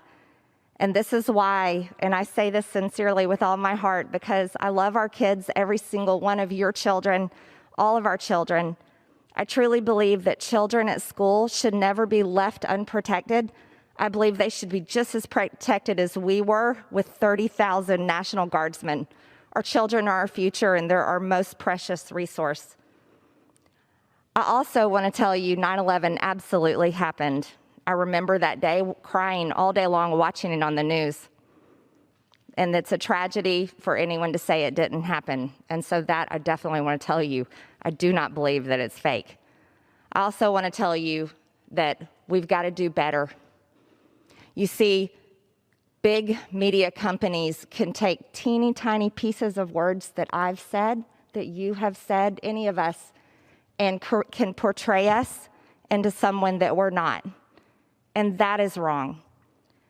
Cancel culture is a real thing. It is very real. And when big tech companies like Twitter, you can scroll through and see where someone may have retweeted porn, this is a problem. This is a terrible, terrible thing. But yet, when I say that I absolutely believe with all my heart that God's creation is He created them male and female, and that should not be denied, when I am censored for saying those type of things, that is wrong. You see, here's the real situation. I decided to run for Congress because I wanted to help our country. I want Americans to have our American dream. I want to protect our freedoms. This is what I ran for Congress on. I never once said during my entire campaign, QAnon. I never once said any of the things that I am being accused of today during my campaign. I never said any of these things since I have been elected for Congress. These were words of the past, and these things do not represent me. They do not represent my district, and they do not represent my values. Here's what I can tell you. I am beyond grateful for this opportunity, and I'll tell you why. I believe in God with all my heart, and I'm so grateful to be humbled, to be reminded that I'm a sinner and that Jesus died on the cross to forgive me for my sins. And this is something that I absolutely rejoice in today to tell you all. And I think it's important for all of us to remember none of us are perfect. None of us are. And none of us can even come close to earning our way into heaven just by our acts and our works. But it's only through the grace of God. And this is why I will tell you, as a member of this Congress, the 117th Congress, I'm a passionate person. I'm a competitor. I'm a fighter. I will work with you for good things for the people of this country. But the things I will not stand for is abortion. I think it's the worst thing this country has ever committed. And if we are to say in God we trust, how do we murder God's creation in the womb? Another thing I will say to this body is I want to work with all of you for our people. It should be America first always, always, and there's nothing wrong with that. And if this Congress is to tolerate members that condone riots that have hurt American people, attacked police officers, occupied federal property, burned businesses and cities, but yet wants to condemn me and crucify me in the public square for words that I said and I regret a few years ago, then I think we are in a real big problem, a very big problem. What shall we do as Americans? Shall we stay divided like this? Will we allow the media that is just as guilty as QAnon of presenting truth and lies to divide us? Will we allow ourselves to be addicted to hate and hating one another? I hope not, because that's not the future I want for my children, and it's not the future I want for any of your children. I yield back my time. Thank you.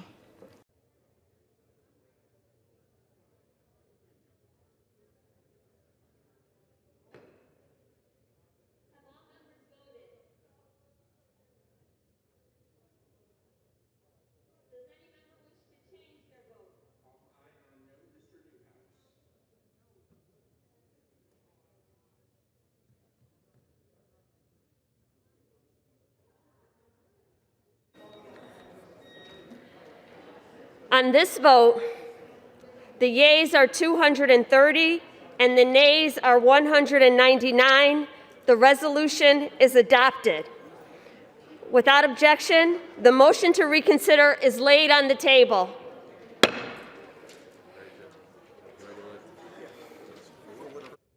Gentlewoman from Minnesota is recognized for a minute and a half. Thank you. Mr. Speaker, this is not about one member. This is about who we are as a body and what we are as a democracy. This is about whether it is acceptable to cheer on and encourage an insurrection against our basic democratic process. This is about whether it is okay to demand members swear in on a Bible of a religion they do not practice. This is about whether it is okay to hold an assault rifle next to members' heads in a campaign ad and incite death threats against them. This is about whether it is okay to encourage the murder of the Speaker of the House. As a survivor of civil conflict and civil war, I know political violence and political rhetoric does not go away on its own. This is about whether or not we will continue to be a peaceful and functioning democracy. Thank you, and I yield back. Thank you. Madam Speaker, my Democrat colleagues, Republican colleagues, my district back home in Georgia 14, to the American people, to my mom and dad, and my husband and my children. I've been here for 1 month and a day, and I've gotten to know part of my conference, my Republican colleagues, but not even all of them yet. I haven't gotten to know any of my Democrat colleagues, and I haven't had to have any conversations with any of you to tell you who I am and what I'm about. You only know me by how Media Matters, CNN, MSNBC, and the rest of the mainstream media is portraying me. What you don't know about me is that I'm a very proud wife of almost 25 years, that I'm a mother of 3 children, and I consider being a mother the greatest blessing of my life and the greatest thing that I'll ever achieve. I'm proudly the first person to graduate college in my family, making my parents very happy and proud. I'm also a very successful business owner. We've grown our company from 1 state to 11 states. I'm a very hard worker. I've always paid my taxes. I've never been arrested. I've never done drugs, but I've gotten a few speeding tickets in my day. What you need to know about me is I'm a very regular American, just like the people I represent in my district and most people across the country. I never ever considered to run for Congress or even get involved in politics. As a matter of fact, I wasn't a political person until I found a candidate that I really liked, and his name is Donald J. Trump when he ran for president. To me, he was someone I could relate to, someone that I enjoyed his plain talk, not the offensive things, but just the way he talked normally. And I thought, finally, maybe this is someone that will do something about the things that deeply bother me, like the fact that we're so deeply in debt that our country has murdered over 62 million people in the womb. The fact that our borders are open and some of my friends have had their children murdered by illegal aliens. Or perhaps that maybe we can stop sending our sons and daughters to fight in foreign wars and be used as the world's police, basically. Or maybe that our government would stand up for our American businesses and our American jobs and make the American people and the American taxpayers their focus. These are the things that I care about deeply. So when we elected President Trump, and then I started seeing things in the news that didn't make sense to me, like Russian collusion, which are conspiracy theories also, and have been proven so, these things bothered me deeply. And I realized just watching CNN or Fox News, I may not find the truth. And so what I did is I started looking up things on the internet, asking questions like most people do every day. Use Google. And I stumbled across something, and this was at the end of 2017, called QAnon. Well, these posts were mainly about this Russian collusion information. A lot of it was some of what I would see on the news at night, and I got very interested in it. So I posted about it on Facebook, I read about it, I talked about it, I asked questions about it, and then more information came from it. But you see, here's the problem. Throughout 2018, because I was upset about things and didn't trust the government really, because the people here weren't doing the things that I thought they should be doing for us, the things that I just told you I cared about. And I want you to know, a lot of Americans don't trust our government, and that's sad. The problem with that is, though, is I was allowed to believe things that weren't true, and I would ask questions about them and talk about them. And that is absolutely what I regret. Because if it weren't for the Facebook post and comments that I liked in 2018, I wouldn't be standing here today, and you couldn't point a finger and accuse me of anything wrong, because I've lived a very good life that I'm proud of, my family's proud of, my husband's proud of, my children are proud of, and that's what my district elected me for. So later in 2018, when I started finding misinformation, lies, things that were not true in these QAnon posts, I stopped believing it. And I want to tell you, any source, and I say this to everyone, any source of information that is a mix of truth and a mix of lies is dangerous, no matter what it is saying, what party it is helping, anything or any country it's about. It's dangerous. And these are the things that happen on the left and the right. And it is a true problem in our country. So I walked away from those things, and I decided I'm going to do what I've done all my life. I'm going to work hard and try to solve the problems that I'm upset about. So I started getting involved in politics. You see, school shootings are absolutely real. And every child that is lost, those families mourn it. I understand how terrible it is, because when I was 16 years old in 11th grade, my school was a gun-free school zone, and one of my schoolmates brought guns to school and took our entire school hostage. And that happened right down the hall from my classroom. I know the fear that David Hogg had that day. I know the fear that these kids have. And this is why, and I say this sincerely with all my heart, because I love our kids, every single one of your children, all of our children. I truly believe that children at school should never be left unprotected. I believe they should be just as protected as we were with 30,000 National Guardsmen. Our children are our future, and they're our most precious resource. I also want to tell you 9/11 absolutely happened. I remember that day crying all day long watching it on the news. And it's a tragedy for anyone to say it didn't happen. And so that I definitely want to tell you, I do not believe that it's fake. I also want to tell you that we've got to do better. You see, big media companies can take teeny tiny pieces of words that I've said, that you have said, any of us, and can portray us into someone that we're not. And that is wrong. Cancel culture is a real thing. It is very real. And when big tech companies like Twitter, you can scroll through and see where someone may have retweeted porn, this is a problem. This is a terrible, terrible thing. But yet, when I say that I absolutely believe with all my heart that God's creation is He created them male and female, and that should not be denied, when I am censored for saying those type of things, that is wrong. You see, here's the real situation. I decided to run for Congress because I wanted to help our country. I want Americans to have our American dream. I want to protect our freedoms. This is what I ran for Congress on. I never once said during my entire campaign, QAnon.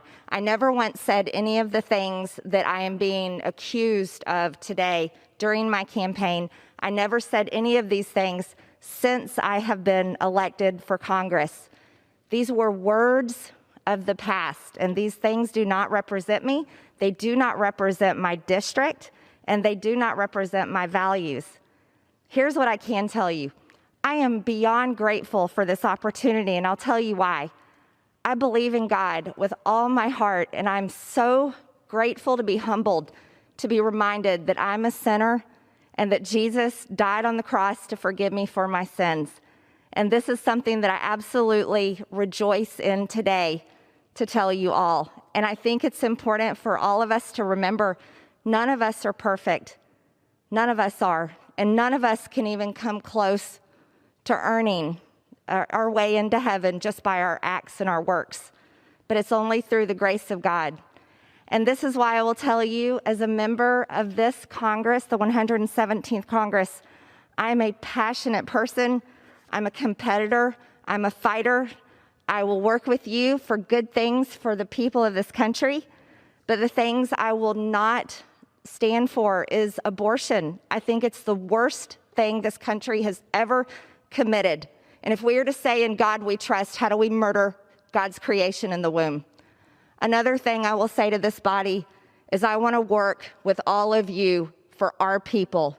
It should be America first always, always, and there's nothing wrong with that. And if this Congress is to tolerate members that condone riots that have hurt American people, attacked police officers, occupied federal property, burned businesses and cities, but yet wants to condemn me and crucify me in the public square for words that I said and I regret a few years ago, then I think we are in a real big problem, a very big problem. What shall we do as Americans? Shall we stay divided like this? Will we allow the media that is just as guilty as QAnon of presenting truth and lies to divide us? Will we allow ourselves to be addicted to hate and hating one another? I hope not, because that's not the future I want for my children, and it's not the future I want for any of your children. I yield back my time. Thank you.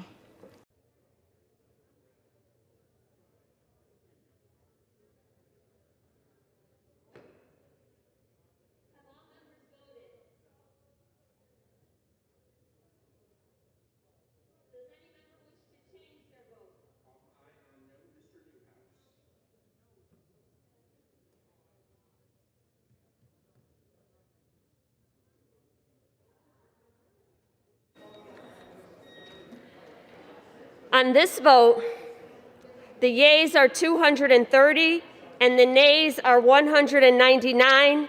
The resolution is adopted. Without objection, the motion to reconsider is laid on the table.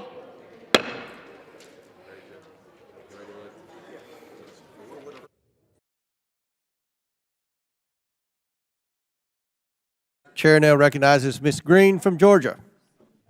Thank you, Mr. Chairman. On July 25th, 2023, Chairman Comer and I sent the Department of Justice a letter requesting information related to victims of Hunter Biden, specifically women he sexually exploited and then claimed as deductions on his taxes through his law firm. But he never paid those taxes. Not surprisingly, the Department of Justice did not respond. After the DOJ's sweetheart Hunter Biden deal fell apart, by the way, led by the special counsel David Weiss, on September 8th, 2023, Chairman Comer and I again sent a letter to the same DOJ officials asking about victims' rights issues related to Hunter Biden's sexual exploitations. DOJ once again failed to respond. Well, yesterday I found out why they don't want to talk with us. In a new email just released, by the way, from October 2020, could you please display the email? The Delaware U.S. Attorney's Office, DOJ, Tax, FBI, and IRS described evidence they have related to Mann Act violations. By the way, the subject of the email says Mann Act.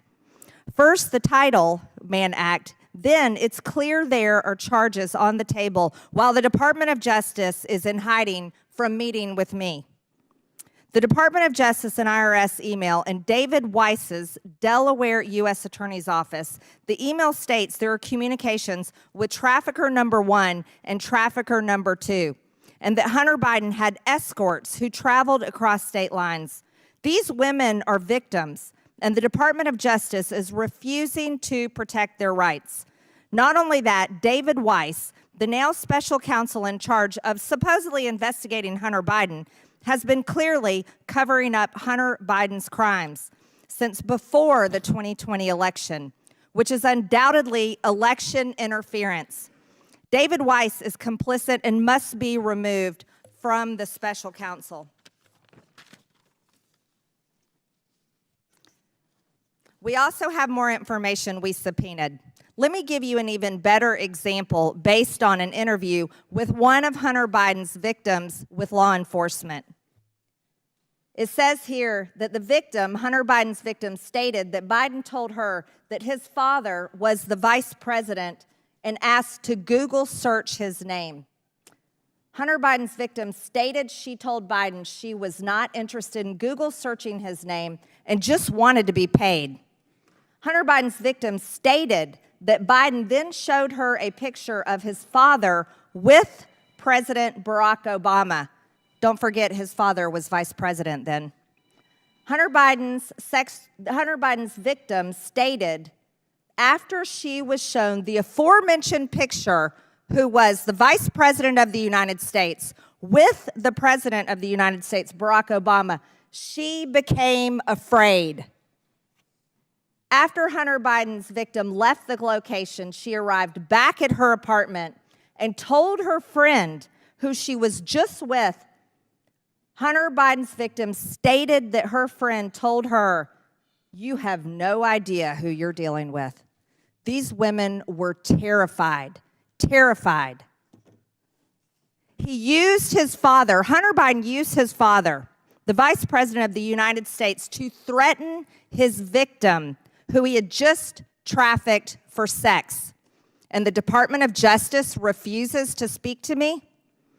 Hunter Biden needs to be held accountable for his sexual exploitation of women. And we've shown more evidence. We've shown evidence. This is what it looks like.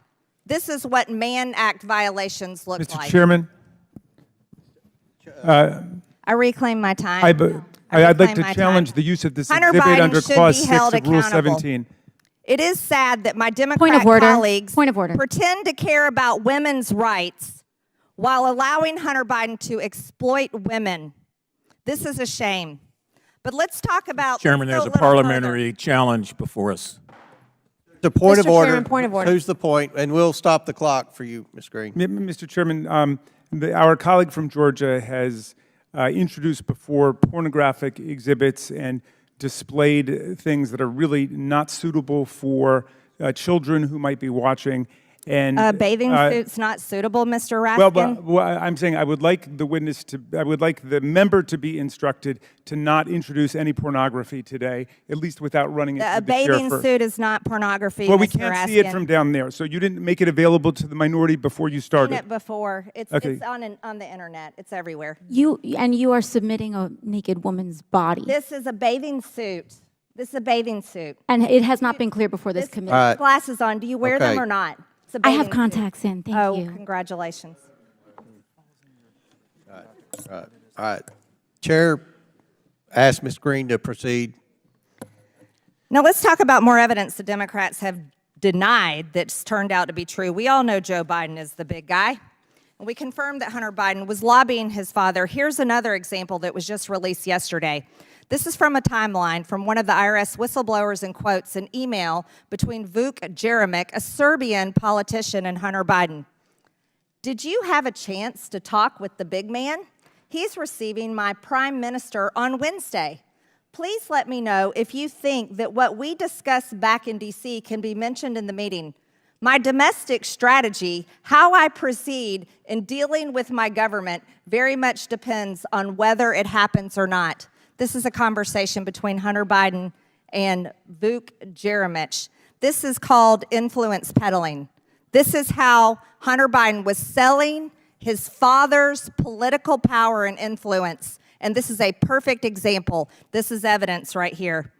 I'd like to remind everyone that this is the beginning of the impeachment inquiry, where we're casting a wide net and finding every single person, whether it's last administration, the administration before that, and whether it's the current administration, that has covered up the crime of the Biden family, and we will continue pulling more evidence 54 seconds forward. over, Mr. Chairman.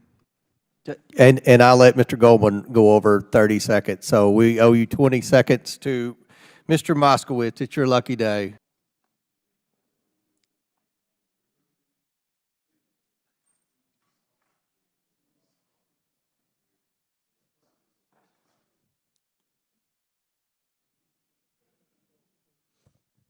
Mr. Chairman, on this vote, the ayes are 21, the nays are 19, with 1 voting present. All right, motion table. Now the chair recognizes Ms. Greene for 4 minutes and 21 seconds. Mr. Chair, point of order. Who's? It's me. Ms. Crockett. I'm just curious, just to better understand your ruling. If someone on this committee then starts talking about somebody's bleach blonde, bad built butch body, that would not be engaging in personalities, correct? A what now? Chairman, I make a motion to strike those words. I don't think that's Hold a on. part of I'm the. trying to find clarification on what qualifies. Chairman, motion to strike those I had no idea words. what you just said. We're not gonna do this. Look, you guys earlier literally just You just voted to do it. Y'all did it first, so you don't want to talk about it. Voted to do it. Order. I'm trying to get clarification. Look at calm down. No, because this is what y'all do. So I'm trying to get Ms. clarification. Crockett, you're not recognized. Ms. I can't hear Crockett. you with your yelling. Don't want calm me down. To be, Can no, you please calm don't down? tell me to calm down. Calm down. Because y'all Please talk calm noise, down. and then You're out of control. Because if I Look, come, Chairman, if I can come we and stand talk outside to shit take a about break her, for 5 y'all minutes? gonna have a problem. Mr. Chairman. All right, Chair. I don't know why Okay. you're Order. acting Chair like now that. recognizes Not cute. Ms. Greene for 4 minutes and 21 seconds. 4 minutes. Let Ms. Greene talk, and then you all can. I'll recognize. But I move to strike her words for a second time based on her second set of personal remarks attacking another member. Who? Chairman Comer. Because you all cannot I have an seem amendment at to the desk, apply and this the rules sideshow of the needs to committee. stop. We have to do this every time. Hey, I'm recognized. I'm recognized. I'm going to go ahead and start talking. Look, I know. Look, I don't know if you've noticed it. I have 2 hearing aids. I'm very deaf. I'm not understanding. Everybody's yelling. I'm doing the best I can. Can we not recognize Ms. Greene and let her We get? cannot because of the rules of the committee, Mr. Chair. That is what I'm trying to communicate in the present moment. We have a Okay, what's the motion?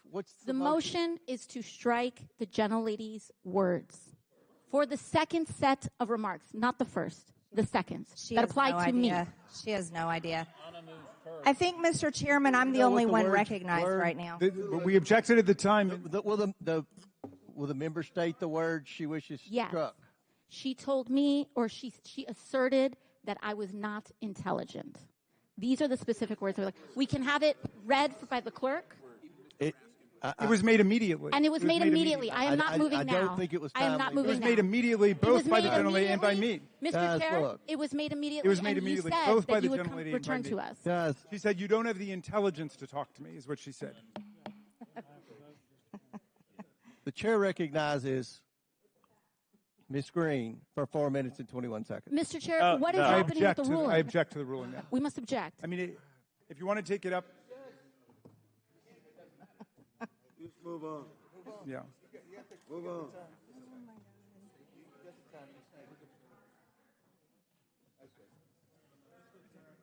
We should just adjourn.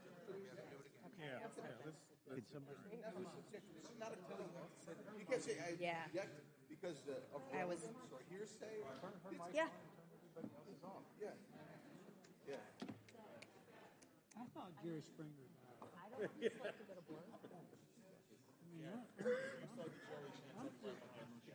Hey, I'm just glad that these chairs are too big to throw. This is not oversight, it's serious. Mr. Chairman, a point of order. Mr. Chairman.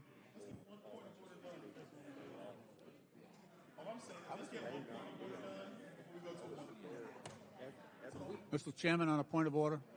There's a motion on the table. Yep. Yeah, I'll go through right away. Yeah. To a time certain tomorrow. To a time certain tomorrow. That way, we'll take this up again. Would a motion to adjourn take precedence over an existing motion on motion? Yes. Motion to recess, wouldn't it? To day to day? To adjourn would take precedence over Alex, how do you feel about my moving to adjourn? Okay.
No, I'm gonna rule to strike the word. Okay. I know. We got it. All right. Okay. All right. Back in order. The committee will come back to order. The chair rules to strike the words that Ms. Greene said, where she said that Ms. Ocasio-Cortez was not. That she lacked the intelligence to speak to her when, in fact, Ms. Ocasio-Cortez Ocasio-Cortez is a brilliant member. Get anything on me. No, we should be on the record with what was Okay, we struck the words that she said, "You're not intelligent." Are we good on that? No. The words have been struck. No, it was to take the words down. Yeah, we're good. Mr. Chairman. Mr. Goldman, you're out of order. Listen. Mr. Chairman, her motion was to take her words down, not to strike the words. It was to strike the words. That's what Ms. Ocasio-Cortez asked. Which is to take them down. There's no such Which is to take them down. Which is to take them down. Which is to take them down. They've been taken down. All right, then that means that Ms. Greene has to leave the committee. Mr. Goldman, you're out of order. Now, I want everyone to let's comply with decorum. The chair recognizes Mr. Chairman. Ms. Greene for, her words were taken down. No, her words were taken down. That means she cannot speak. The chair recognizes. If her words are stricken, she cannot speak in this hearing. Talk to your parliamentarian. She has to get out.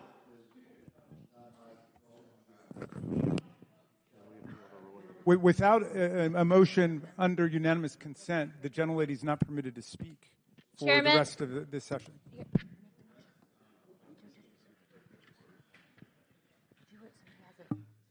And we're happy to revive our motion to adjourn, Mr. Chairman. I think these 17-hour days might not work for us. Something about working, huh? Yeah, maybe showing up for a vote. You have a lot to say, being that you're on retainer for the judge's daughter. Sorry, trust fund kid. Mr. Chairman. We should strike those words too. I hope you brought your popcorn. Mr. Chair, Strike we have to those strike after those as we well. strike the Mr. fact that they Chairman. called they were making comments about Marjorie's body. So we can do this all night long, but I have a motion. Mr. Chairman, this is out of control. We should adjourn, Mr. Chairman. Motion at the desk. Mr. Chairman. I think my body's pretty good at. I'm going to be 50 Point of order. this month. I am. I turned 50. Mr. Chairman. Pretty good. Mr. Chairman. Thank you. Mr. Chairman, Thank you. I appreciate that. we have some members in the room who are drinking inside the hearing room who are not members of this hearing. Mr. Chairman. Mr. Chairman, we have members who are not on this committee sitting in the hearing. We have room members drinking. talking who haven't been recognized. Mr. Chairman, point of inquiry. Mr. Chairman, point Democrats are against. Mr. drinking. Chairman, point of inquiry. Yeah. Mr. Chairman, Water. We're going There to you go. suspend. We're going to suspend for 5 minutes while our staffs work the parliamentary questions out. So this committee has Mr. suspended Chairman. for 5 minutes. It'd be a good time for everyone to go out and take Can a we break. apologize to the Get some American fresh people air. back home 5 first? minutes. That would be really Committee great. will if they reconvene in 5 heard minutes. How sorry we are that we're not.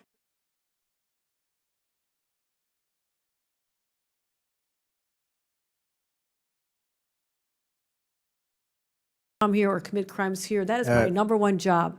But Good what is ladies, happening time's is expired. un-American. Chair recognizes Mr. Timmons from South Carolina. Thank you, Mr. Chairman.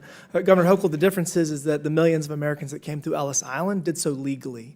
I'll yield to my friend from Georgia, Ms. Greene. Thank you. Governor Hochul, are you a Democrat? Yes or no? I'm a proud registered Democrat, yes. Did you support Joe Biden for president? Yes or no? I did. Did you support the Biden administration's policies for the past 4 years? I raised my concerns in many That's meetings a yes with the or no administrations question. about how the border was being enforced, and so I raised concerns. So I you said- just stated, I'll reclaim my time, you said you're a proud Democrat. You supported Joe Biden for president. Clearly, you supported the Biden administration's policies. I Did supported you many of swear, them, yes, Governor I have. Hochul, did you swear an oath to faithfully uphold New York's Constitution and laws? I certainly did. In 2017, New York became a sanctuary state when Governor Cuomo signed Executive Order 170. This states, it directs that no state officers or employees, including law enforcement officers, shall disclose information to federal immigration authorities for the purpose of federal civil immigration enforcement unless required by the law. Do you support this law as governor of New York? Yes, this pertains to civil enforcement. So you do enforce sanctuary policies of New York? I supporting helping law enforcement when it comes and ICE when it comes to. Thank dealing you. with I real reclaim my criminals. time. You support sanctuary policies that have led to the horrific murder of people, Americans. This Fox News got it wrong. It should say monster. Arrested in broad daylight rape of a 13-year-old in a New York park. This girl was raped at knife point in the park near New York Mets Stadium. That's your state, Governor Hochul. New York Post also got it wrong and called him a migrant. That's a monster. Busted in brutal beating of New York PD cops in Times Square are members of bloodthirsty Trinde Aragua gangs. That's your state where you support your sanctuary state laws. Also, Governor Hochul, do you recognize this image where a homeless woman was burned alive by an illegal alien monster? Where you uphold the laws to protect these monsters in your state, and then you force the New York citizens that pay taxes to pay for these people. This is the result of your sick and disgusting treasonous laws that you uphold as governor. New York is not a I sanctuary didn't state for recognize you, criminals. Ms. Hochul. This is my time. Do you know the name Laken Riley? Do you know the name Laken Riley? Yes, I do. Oh, you do. Jose Ibarra murdered 22-year-old Laken Riley. He's an illegal alien monster from Venezuela, convicted of 10 charges. He was first arrested by the Biden administration that you stated that you support. Joe Biden for president, right? Proud Democrat, Governor Hochul. First arrested at the border and released by the Democrats that you support. Then, guess what? He made it to New York because the Biden administration flew illegals all over the country, and your state was one that accepted them. He lived at the Crown Plaza Hotel in Queens, an upscale hotel that was turned into an illegal alien shelter at the taxpayers' expense. $2 million a month went to this hotel. The second time he was arrested was in the state of New York for endangering a child. But he was released quickly before ICE could even issue a detainer, because you support those laws, Governor Hochul. Then he flew, get this is shocking. He flew from the state of New York to my home state in Georgia, and you all paid for it. Because, why? Because it was reticketing, and that was the little gift that you were giving my state by sending monsters there. Costs the state of New York $5 to $10 million a day to feed and house illegals. Are you smiling at me about this? No, I'm not. You look like you got quite a smile on your face. No. Because I can tell you Gentlelady people, will not. this is my time, reclaiming my time. I'm thinking about attack the witness. Don't you dare Don't attack the smile witness. about the murder of I'm Lake and thinking Riley. about her parents. The third Don't time, question the how third I look. time Jose My heart is Ibarra- breaking for her my parents. time, Governor Hochul. The third time he was arrested was in the sanctuary city of Athens, another Democrat policy. And then he went on and attempted to rape Lake and Riley and murdered her. He murdered her. Let me explain something to you. This little girl right here, she would be alive today if you weren't such a treasonous governor supporting sanctuary laws in the state of New York. This little girl would be alive today, and her mother very much would like for her to be alive. This is outrageous for anybody in this country to support for non-citizens to be able to come in our country, be able to travel wherever they want, and then make taxpayers pay to house them, feed them, and then give them a plane ticket after they had been arrested in their state. That's what you did. You are responsible for the murder of this little girl, Laken Riley. And the Department of Justice should prosecute you for her murder. Objection. Objection. I don't care how much you object, and if you support it too, you're responsible for her murder. All right. I yield Gentlelady- Mr. Chairman. On a point of order. Gentlelady- On a point of order. Gentlelady's time's On a point of expired. order. State your point. Mr. Chairman, these witnesses have been here for over 4 hours. They've all voluntarily have been engaging with our members with respect. They've all treated our members with respect. Laken Our Riley is rules of dead decorum- forever. Our rules Forever. of decorum. Forever. Our They rules can of sit decorum. there all Reclaiming day. my time. Hold on. Reclaiming No, my wait, time. state your point. I'm State trying to. State your Let point. me- let No, me do no, without it's a interruption. point of inquiry, Our not a rules- debate. Our You've had your rules, time. our rules, if you would let me speak, our rules of decorum dictate that our witnesses should be treated with respect, and I ask you to enforce decorum and remind committee members to treat our witnesses with respect. Our members are treating the witnesses with respect. This is not a courtroom. We engage with the witnesses, and I think everybody's acting within the realm. We haven't cried and screamed when you all are criticizing the current president, even though that's in the rules, And not breaking the criticizing. law and All how right. they look, how they look. All right. That's- Maybe Mr. Chairman. if you win the chairmanship, if you all flip the House, you win the chairmanship, then you can do what Ms. Crockett says she's going to do and then try to impeach Trump again or whatever you're all. Mr. Chairman, is there any chance you would yield me 30 seconds to just respond that we are heartbroken what happened to her family? Laken Riley should be alive today. And I'm so sorry for what happened to her. I truly am what happened. But this has nothing to do with our civil enforcement of the laws. We are always cooperating with criminal investigations, always have, always will. So misstating our policies is not serving the purpose of making sure we have meaningful policies that'll actually move the dime. Why aren't we working together to come up with meaningful immigration reform, secure our borders, do vetting at the Wait a border? minute. We're simply asking We're going to for go that. back. Okay, Governor, with all due respect, there was no, the policy of the previous administration was an open border. It was an open border. You all supported that. Now you're saying we need. Point of order, whose You were time is saying it? you were, no, I mean, Point of Ms. inquiry, whose time is it? Ocasio-Cortez, I will recognize you because I like you. Thank But now, you. but here, wait, Thank wait you just so a much, second. Mr. Chairman. I appreciate that. Here's the border was open, and you all said nothing. All right, now you said we had to pass legislation. We didn't have to pass legislation. Donald Trump secured the border on the first day. Now, there's no question you all have been obstructing and criticizing and failing to work with this administration in trying to apprehend the criminal illegals. That's what this hearing's about. It's not about theater. It's about trying to get a consensus on working with this administration to deport the criminal illegals. We do it every day of the week, Not defend all Mr. the Chairman. people who are over here illegally, to deport the criminal illegal. So We do it every day of the everyone's week. out of order. I'm going to let Ms. Not- Ocasio-Cortez state her point, and then we're going to go to Ro Khanna. Oh, we can continue. I was just curious whose time it was, but we can proceed. right. Thank you. Mr. Chairman, I have a unanimous consent request. Okay.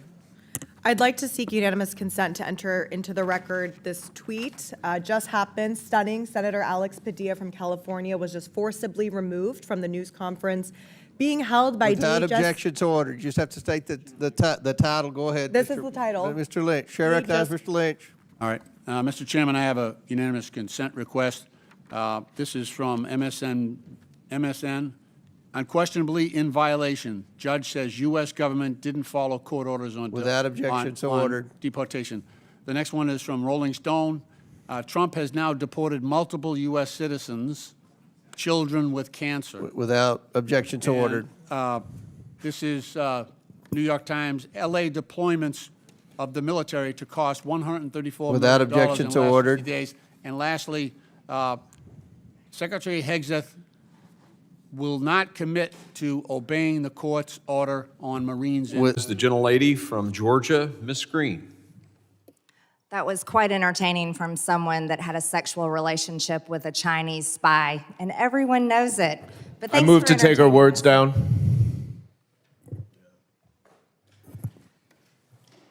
Completely inappropriate. Yeah, stand by just a second while we research the rule. Give me just a second. I need to make sure I have my full 5 minutes.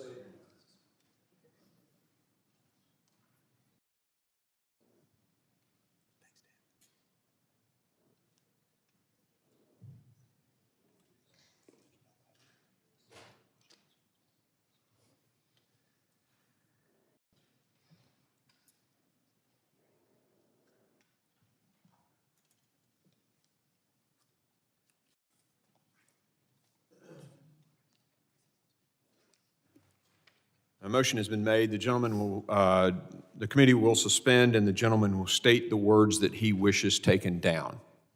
Everything that the gentlelady from Georgia has said. No, you need to be more The specific. Mr. Gill. accusations of an affair with a Chinese spy, those are engaging in personalities, and those words should be taken down, and the gentlelady should not be able to speak anymore in this hearing. That is not the latter part of that is not an appropriate motion, but we will evaluate the striking of those words. Give me just a second.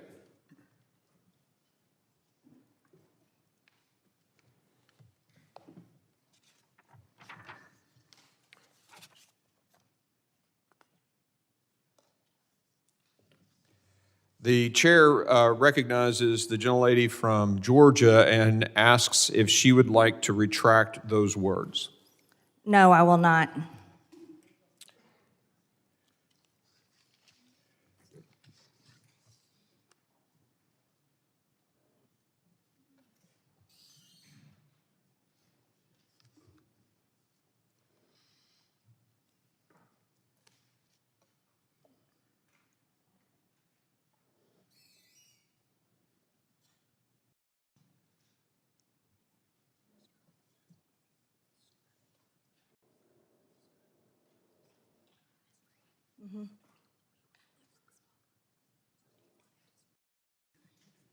For those members who are wondering, we are looking into Clause 1 of Rule 17 and the rules of the House.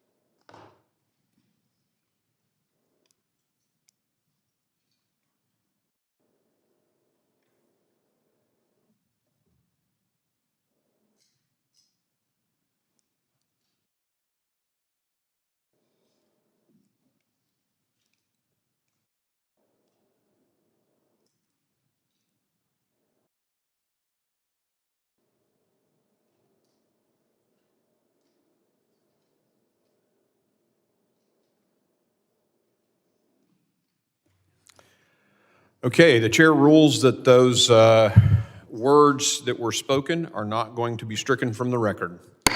Mr. Chair. Mr. Chairman. The gentleman from Mississippi is recognized. I don't think there's any question about what the gentlelady said. I've been on this committee from day one. We've never had an accusation made of any member like that. And I'm appalled at it. We all ought to be embarrassed at it. We are a better committee than what the gentlelady is trying to make of this committee. So I appeal the ruling of the chair. The ruling of the chair has been appealed. We will now, gentleman moves. Mr. Chairman, a point of order. Yep. Right over here. Could you explain what part of those words are not engaging in personalities and what the basis of your ruling is? No, we're going to let the vice chair take over the committee at this point. Thank you. Mr. Chairman, I move to table the motion. There's been a motion to table. All in favor say aye. Aye. Aye. Those opposed say no. No. In the opinion of the chair, the ayes have it, and the motion to table is agreed to. Mr. Chair. The gentleman is recognized. I request a recorded vote. A recorded vote has been requested. Clerk will call the roll. Mr. Chairman, would the gentleman from New York, Mr. Goldman, yield? The clerk will call the roll. Mr. McCall. Aye. Mr. McCall votes aye. Mr. Higgins. Mr. Guest. Mr. Bishop. Mr. Jimenez. Mr. Pfluger. Mr. Pfluger votes aye. Mr. Garbarino. Ms. Green. Aye. Ms. Green votes aye. Mr. Gonzalez. Aye. Mr. Gonzalez votes aye. Mr. LaLota. Aye. Mr. LaLota votes aye. Mr. Ezell. Aye. Mr. Ezell votes aye. Mr. D'Esposito. Ms. Lee. Aye. Ms. Lee votes aye. Mr. Luttrell. Mr. Strong. Mr. Burkeen. Aye. Mr. Burkeen votes aye. Mr. Crane. Aye. Mr. Crane votes aye. Mr. Thompson. No. Mr. Thompson votes no. Ms. Jackson Lee. Mr. Payne. Mr. Swalwell. No. Mr. Swalwell votes no. Mr. Correa. Mr. Carter. No. Mr. Carter votes no. Mr. Tanadar. Mr. Magaziner. Mr. Ivy. No. Mr. Ivy votes no. Mr. Goldman. No. Mr. Goldman votes no. Mr. Garcia. No. Mr. Garcia votes no. Mrs. Ramirez. No. Mrs. Ramirez votes no. Mr. Menendez. No. Mr. Menendez votes no. Ms. Clark. No. Ms. Clark votes no. Ms. Titus. Mr. Higgins. Mr. Guest. Mr. Bishop. Mr. Jimenez. Mr. Garbarino. Mr. D'Esposito. Mr. Luttrell. Mr. Luttrell votes aye. Mr. Strong. Ms. Jackson Lee. Mr. Payne. Mr. Correa. Mr. Tanadar. Mr. Magaziner. Ms. Titus.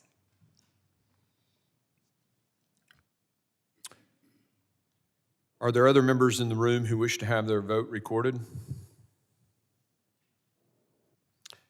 Clerk, how am I recorded? You are not recorded. The chair votes aye. Chairman Green votes aye. The clerk will report the tally. Mr. Chairman, on that vote, there were 11 yeas and 9 noes. The ayes have it, and the motion is agreed to. The previous motion is tabled.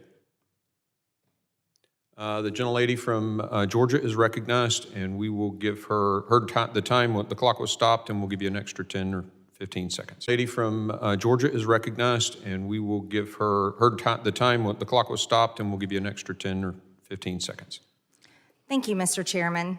Secretary Mayorkas, since you have been in charge of the Department of Homeland Security, there have been 0 miles of border wall added There have been over 5.5 million illegal alien encounters at our border, 1.3 million known gotaways, and approximately 870% increase in apprehensions in just one sector of the northern border.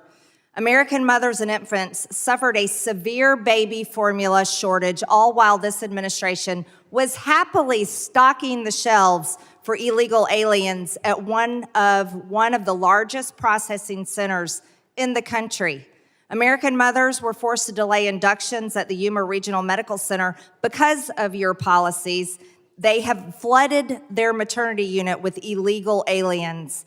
Tens of thousands of migrant children have been forced into slave labor in our country because of your policies. At least 853 dead migrants and counting, the most ever in a 12-month period, died trying to cross the southern border in 2022. And now there are over 300 Americans a day dying every single day, without fail, every single day because of fentanyl, deadly fentanyl, which is the #1 cause of death in young people between ages 18 and 45. Now we have rainbow fentanyl, which even NBC News was acknowledging that the cartels were bringing across our border, and it comes from China. This rainbow fentanyl looks like Sweet Tarts or Skittles, clearly made to target America's school children. It's 50 times more potent than heroin, 100 times more potent than morphine. And now, under your tenure, Secretary Mayorkas, schools all over America have to have Narcan to save children that overdose on this deadly poison. Let me explain something to you. I'm not from Texas. I'm not from any border state. I represent a district in Georgia, which is in northwest Georgia. We're not anywhere near Mexico. We're not anywhere near the ocean. But in my district, people die nearly every single day from fentanyl. And I want to know from you, how many more people do we have to watch die every single day in America? How many more young people do we have to see die? How many more teenagers? How many more parents cry themselves to sleep at night, if they can even sleep, because their child overdosed on fentanyl? How long are you going to continue this outrage, complete outrage, where China is poisoning America's children, poisoning our teenagers, poisoning our young people? How long are you going to let this go on? Congresswoman, let me assure you that we're not letting it go on. We are fighting this. No, I reclaim my time. You're a liar. You are letting this go on, and the numbers prove it. You can't lie about the facts, Secretary Mayorkas. While you live in denial and sit over there with this attitude that you're doing everything right, you are killing Americans with your policies. And that is a fact. Your policies are killing people, over 300 Americans a day, over 300, and it's outrageous. Let me ask you another question. We talk about terror. The ranking member is recognized. You know, we can disagree, but just the fact that we have people watching, you don't have to call a witness a liar. And I just... Excuse me, does the ranking member have a point of order? Well, no, obviously. Actually, I want you to take the words of the speaker down. So, I mean, but I need to explain. So the gentleman does have raising a point of order. So the point is, in raising this point of order. And the gentlelady's time will be restored.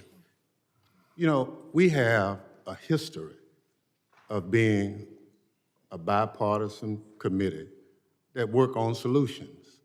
Now, we can disagree, but we've gotten to the point of the language that we're using is not the kind of language that historically we, as members of this committee, we've used. And again, I just think in the interest of civility of this committee, I would implore all of the members that I understand the strength and concern, but there's a way that we ought to conduct ourselves And what I'm hearing is not how a majority of this committee conducts business, and we can do better. So I ask that the words be taken down. Committee will suspend. The gentleman will state the words that he wishes to be taken down. The gentlelady referenced the secretary and called him a liar. Chair asks the gentlelady if she wishes to seek unanimous consent to modify or withdraw her remarks. I will not withdraw my remarks because the facts show the proof. Okay. Yeah.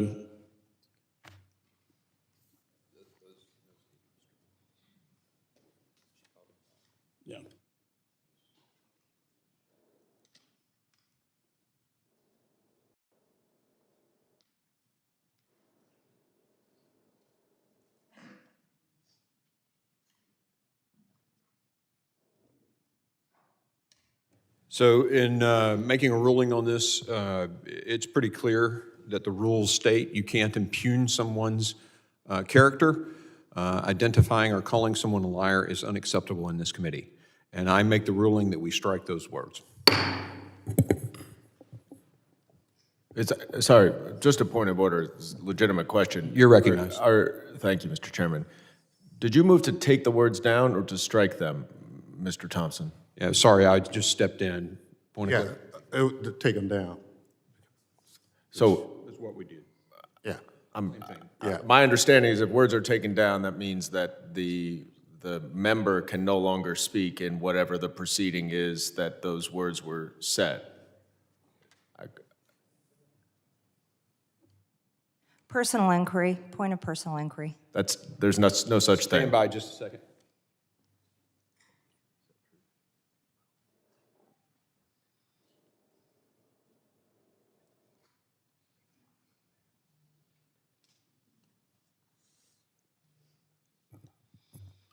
So in consulting the rules of the House, when we strike, it does terminate the time of the individual who is speaking. So the gentlelady is no longer recognized. The chair now recognizes Mr. Ivey, I believe. Can I make a point of inquiry, Mr. Chairman? You can. So the ruling was that because she used the word liar, that was taken down, which I agree with. Yes. But accusing a statement of fact is very similar to the posters that Mr. There's no statement of fact. There's no statement of fact. Bullshit. There's no statement of factual fact. basis for the statement. We're not here to debate this, okay? And the ruling was made by the chair that these previous words were not against the rules of Clause 1 and Clause 4 of Rule 17. But to tell someone that they are a liar is, it's pretty clear in the rules. Slander is clearly covered by the rules. The impugnment, I can't imagine an allegation worse than the one that she just made. I mean, that has got to be in the category of taking the words down. No, it is not. It does not fit the rules by the ruling of the chair. And we've already voted on that. It is past us. We have the secretary until about 1:30. We're going to move on. And Mr. Ivey, you're recognized for your 5 minutes of questioning. Between two sides to get to the details on this, because this is poignant, very poignant. I now recognize Ms. Greene for 5 minutes. Thank you, Mr. Chairman. Colonel Paris, I'd like to carry the dialogue on about the specific timeline. I have a timeline that was given to us on the Oversight Committee yesterday when we questioned former Secret Service Director Kimberly Cheadle, as she has resigned today. But the timeline that I'd like to talk to you about is exactly what you were just discussing here. 18 minutes before President Trump took the stage, it was at 5:45 that the Butler County Emergency Services noticed Thomas Crooks on the roof, took a picture, and reported it. You stated just a few minutes before in your testimony that police or PSP were given a phone number to the Secret Service and that Butler County Emergency Services texted or sent the picture. Was that a text? Was that a digital platform? Was it an email? How did they send the picture? So just to be clear, at that period of time, at 18:45, I don't believe the testimony was 5:45 p.m. 17:45, 5:45 p.m., yes, ma'am. I don't, he was not up on the roof at that point, is my belief. No. Emergency services noticed Thomas Crooks on the roof. This is the timeline that we have. Took a picture and reported it. Who did they send that picture to? Just to be clear, they were posted in the AGR building and took a picture of him. That's what you're. Yes. Who did that they is my send the understanding. picture to? So I only know from interviews what I can confirm to my knowledge and belief here today that a member of Pennsylvania State Police inside of the command post received that information telephonically and by text, relayed it to the Secret Service, and then was given a number to follow up on. And that was based, again, heightened suspicion. How did they relay it to Secret Service? I believe that they verbally turned and said in the command post, this is information that I just received. And then in follow-up to that, as directed from the interview that I was briefed on, that was forwarded by text as requested by the Secret Service. Can you give us copies of that communication and that phone number that was given to them was for Secret Service? So that's part of the ongoing investigation, and I would defer to the legality of. Can you find that information and provide it to our committee? I will look to see if legally I will consult Chief Counsel within the state police, but it is an ongoing criminal investigation at this point. So after it was reported, President Trump took the stage at 6:03 p.m. All of this took place. This was 18 minutes before President Trump actually took the stage at 6:03 p.m. President Trump was shot in the face at 6:11 p.m. This has all been reported, these timelines. Why do you not have a timeline? Because it's not the timeline is going to be critical for the after-action report.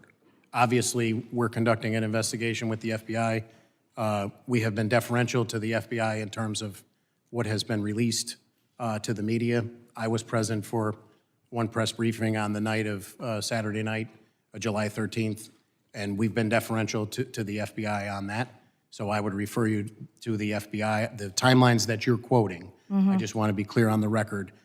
To my knowledge and belief, I don't have a minute-by-minute timeline. I've had multiple briefings about what these interviews have gleaned, but they're from the perspective of PSP investigating the homicide and the 2 attempted homicides. Thank you, Colonel. During the event, at what point in the day was someone from your team first made aware that there was a potential suspicious person or possible threat?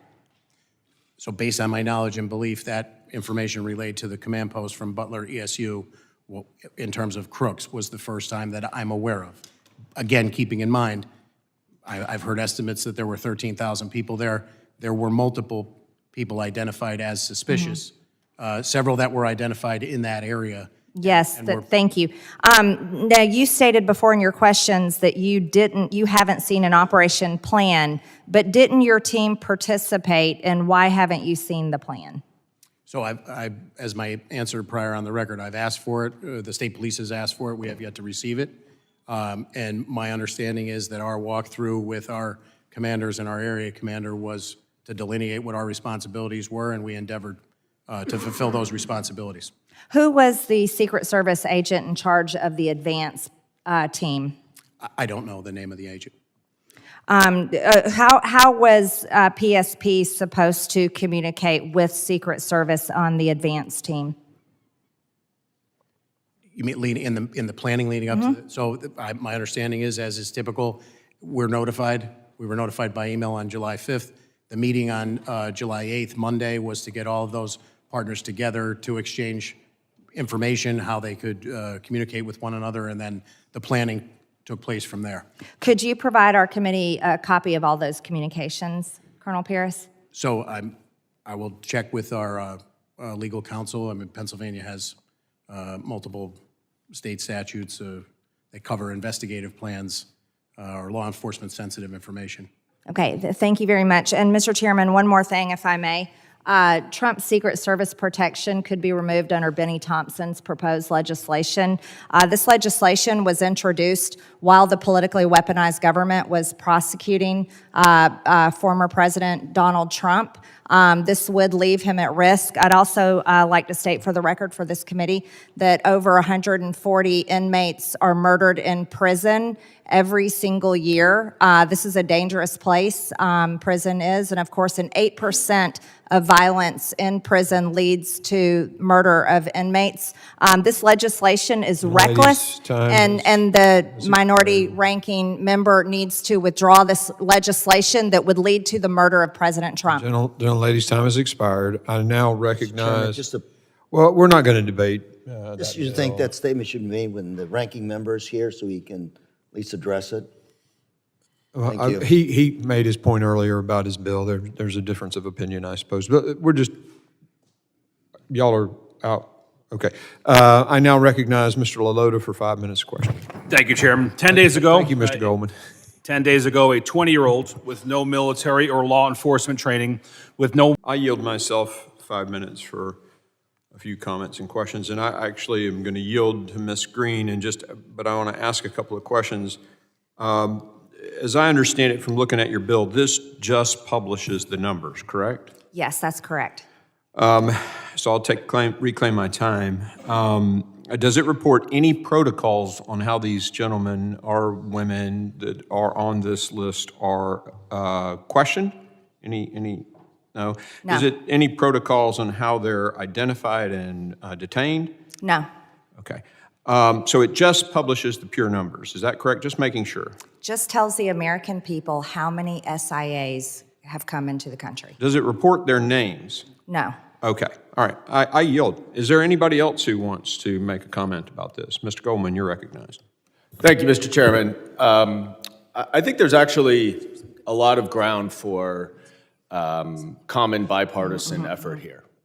I can assure all of my colleagues that the immigration issue is top of mind, that Democrats are very concerned about whether there are convicted criminals who remain in this country, and because of our immigration laws, including the fact that a country has to be willing to take someone who is removed in order for that person to be removed. There certainly are lots of things that we can address here. Our national security is at a very perilous point. The fact that we are seeing such egregious breaches of security clearance, classified information that warrant members of governments of other countries to start to say they're going to reevaluate their intelligence sharing with us should give everyone in this room serious pause about how we are tackling national security. Now, publishing the number of SIAs, it may be nice for to talk about. It may certainly the transparency is something that we support, but it does nothing to ultimately secure our homeland. And I wish we were spending a lot more time on efforts to shore up our classified information, to shore up our relationships with our allies who provide us with intelligence information so that we can stop a terrorist attack, a real terrorist attack, not a terrorist attack based on alleged accusations of terrorism by members of this committee or members of the White House. You see, you aren't actually a terrorist just because a member of Congress from Georgia says you are. There actually has to be evidence provided to support that. That's how our country works. That's how due process works. That's how the rule of law works. Is the president doesn't get to determine that someone is or is not a terrorist. Members of Congress don't get to determine whether someone is or is not a terrorist. But that does not seem to be something that some of my colleagues understand. There's a reason why we have due process in this country, and you may think that due process is not warranted for someone who is not a citizen of this country, or you may think that due process is not warranted for someone who's accused of being a member of a Venezuelan gang or terrorist organization. But once you start going down that slippery slope, then our basic foundations of due process come undone entirely. And I don't understand what the problem is with allowing a neutral arbiter based on evidence to determine whether someone is a terrorist or not. What is the objection that this administration has to presenting evidence to a judge to say, this is the evidence that this person is a member of a particular cartel? What we've seen in one particular case that is top of mind right now is that there's a confidential informant who has said that someone was a member of a foreign gang, a foreign terrorist organization now designated, and that he wore a particular type of baseball hat. There's no corroboration. There's nothing else to corroborate or to confirm what that confidential informant says, at least that has been presented. And I know there are some lawyers on the other side, some former prosecutors on the other side of the aisle who, like me, would never, ever present to a judge a non-corroborated statement from a confidential informant as the basis for establishing anything. And so we're a little off topic, but I did feel I need to address my colleague from Georgia's comments about all of the alleged terrorists who are there are those who are supporting them to stay in. Nobody is supporting any member of a foreign gang to stay in here. We would just like to make sure that people are adjudicated and determined to be a member of a foreign gang by someone other than the President of the United States or a member of Congress. And I yield back. The gentleman yields. I now recognize Mr. Guest for 5 minutes. Thank you, Mr. Chairman. Mr. Chairman, at this time, I would like to yield as much of my time as she may consume to Ms. Greene. Thank you. Ladies recognized. Thank you. I think my colleague across the aisle is very confused and maybe uneducated and uninformed of what a special interest alien is. SIA is a non-U.S. person who is based on an analysis of travel patterns, potentially poses a national security risk to the United States or its interest. Special interest aliens are people from countries identified by the United States government as having conditions that promote or protect terrorism or potentially pose some sort of national security threat to the United States. It's hard for me to fathom that anyone on this committee would be opposed to simply reporting the number of special interest aliens that Homeland, that our great men and women that served as Border Patrol agents, that any of our police, any of our ICE agents happen to detain, and it's just the number. We're just telling the American people how many. That's it. Would the gentlelady yield for a question? No, I will not yield. The Department of Homeland Security officials have publicly posted information about special interest aliens in the past, including the current Border Patrol chief and his predecessor. Custom and Border Protection already published similar numbers on its public site. For example, the terrorist screening data set. And just to go further, and this is always an interesting dynamic to me. On our side of the aisle, we trust the American people, and we believe they deserve transparency. They deserved the truth from the federal government, because it is, after all, that we swore an oath to serve the American people.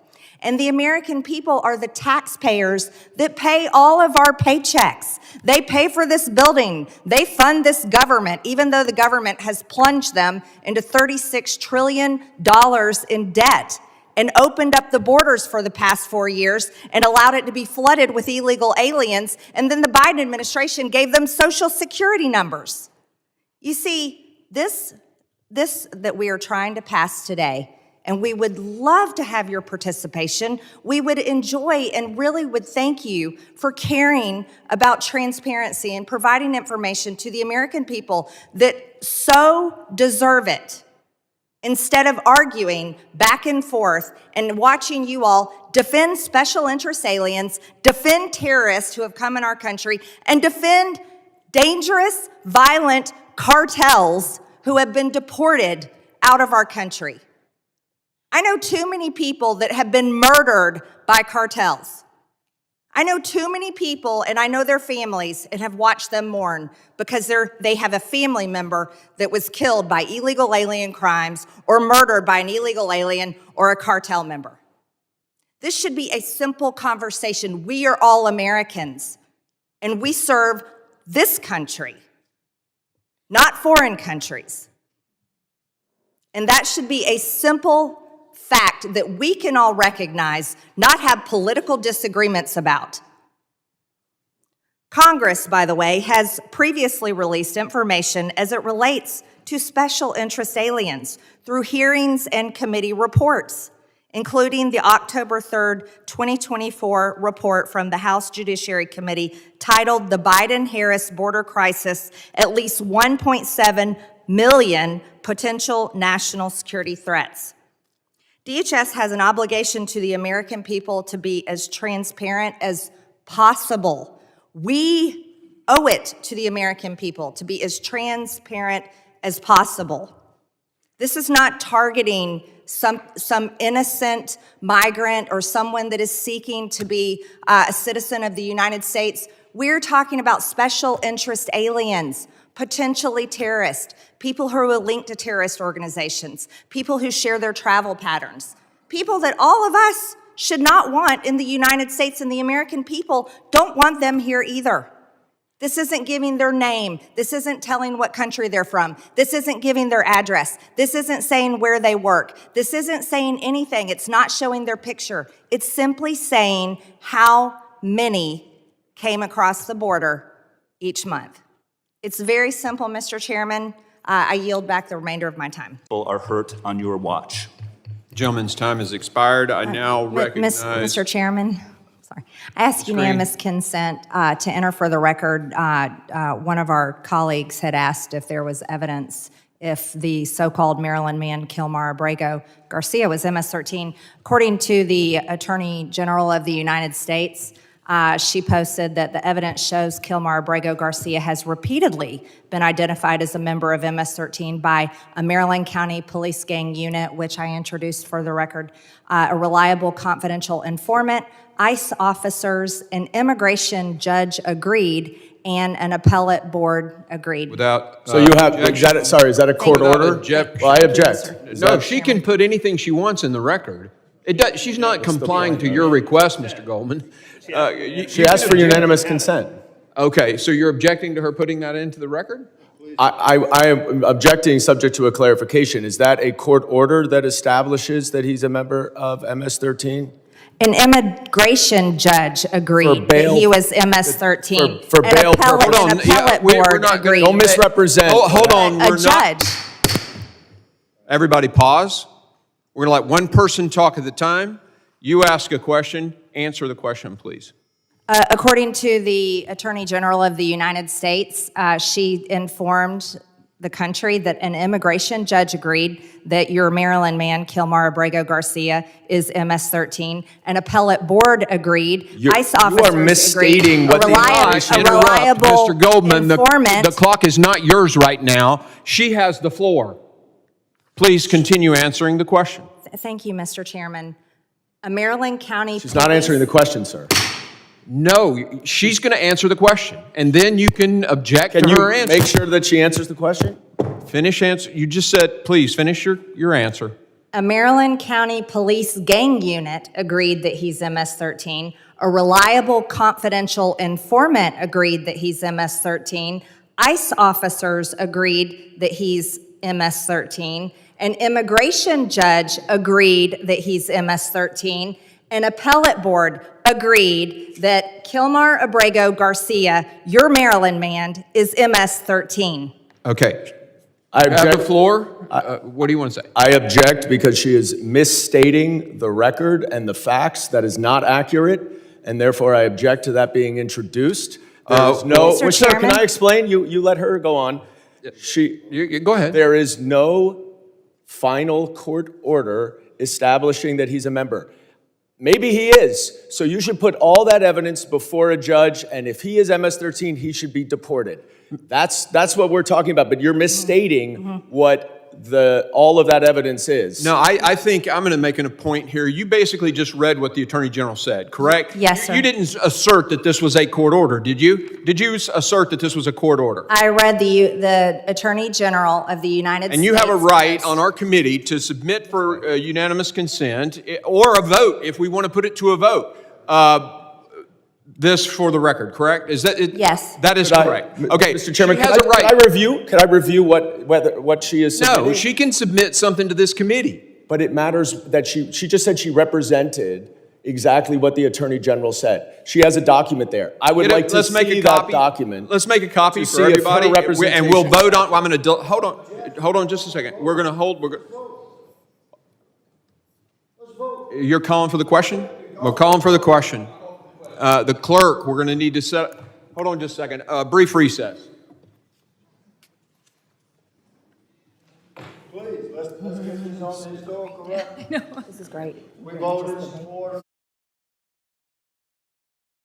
All right, there's Mr. Higgins, I'm just asking hold to on. see the document. I have the floor. All right, so we have a motion to vote on the submission of this for the record. That's all that has been stated. And I have a parliamentary inquiry, sir. Do not interrupt me again. We are on the vote on whether or not this can be entered into the record. A motion has been made, and we will vote on that motion. All of those in favor. I have a parliamentary inquiry before we vote, sir. Mr. Ranking Member. It's our request that we object.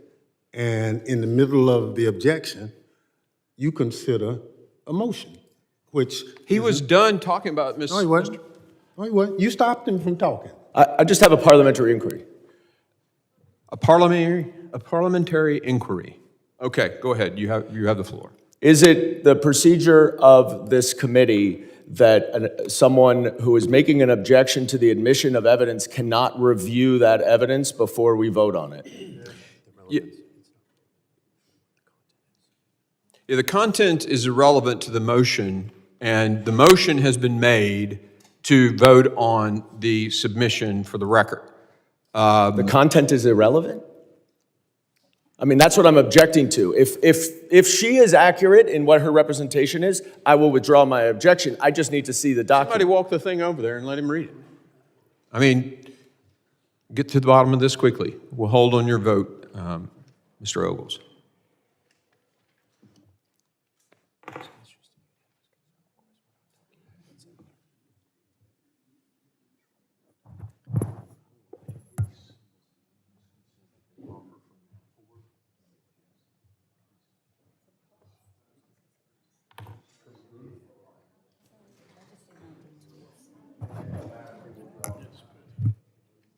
Mr. Chairman, given that this is a tweet from the Attorney General that is effectively, I believe, consistent with what Ms. Taylor Greene says, I withdraw my objection. Gentleman withdraws his objection. I now recognize, who's up? Mr. Jimenez for his 5 minutes of questioning. Thank you, Mr. Chairman, and thank you, Madam Secretary, for the fine work that you've done. I also want to thank you for approving the members on this side of the aisle, and myself included. Advisor, but he is not an advisor on policy. He That's writes very confusing science. to have someone's title Right. and not having that to be their obligation. But at that work. is the fact, though. I think that supports what we said. There needs to be more oversight and there needs to be more accountability. Mr. Chairman, my time has expired, but these points are very clear to all of us today in this hearing room. I yield back.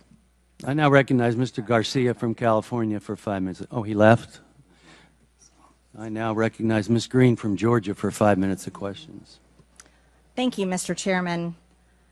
Mr. Fauci, you were quoted on CBS Face the Nation saying it's easy to criticize, but they're really criticizing science because I represent science. Do you represent science, Mr. Fauci? I am a scientist who uses the scientific method to gain information. Yes, you said you represent science. Do you represent science, Mr. Fauci? Yes Again, or no? Yes or no? No, that's not a yes or no Yes, answer. it's a yes or no. I don't think it is.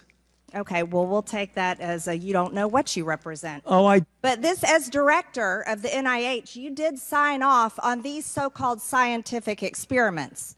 And as a dog lover, I want to tell you this is disgusting and evil, what you signed off on, and these experiments that happened to beagles paid for by the American taxpayer. And I want you to know Americans don't pay their taxes for animals to be tortured like this. So the type of science that you are representing, Mr. Fauci, is abhorrent, and it needs to stop.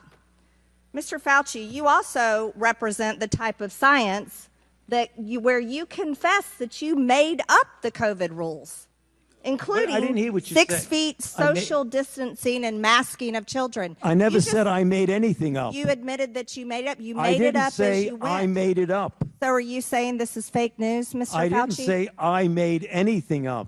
What did you say? I said that it is not based in science and it just appeared. But this is science.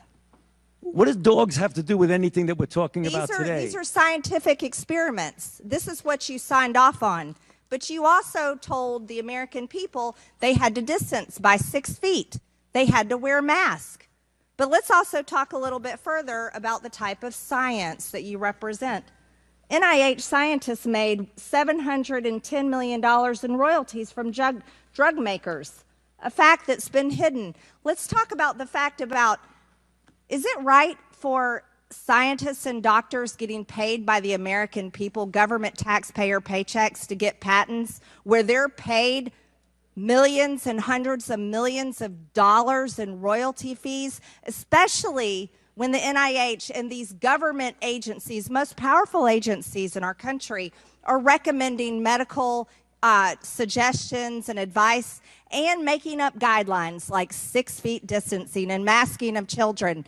Do you think that's appropriate? Do the American people deserve to be abused like that, Mr. Fauci? Because you're not doctor. You're Mr. Fauci in my few minutes.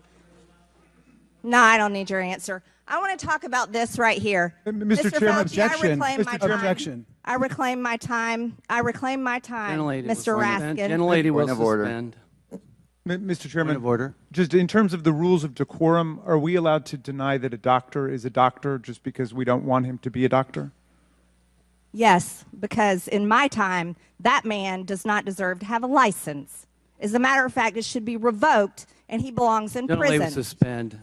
The gentlelady should recognize the doctor as a doctor. Thank you. Mr. Chairman, is this what we have become? Is this what we have devolved into? No decorum. You know what? We can do that hearing about the poor men that were injected with syphilis because I support you in that.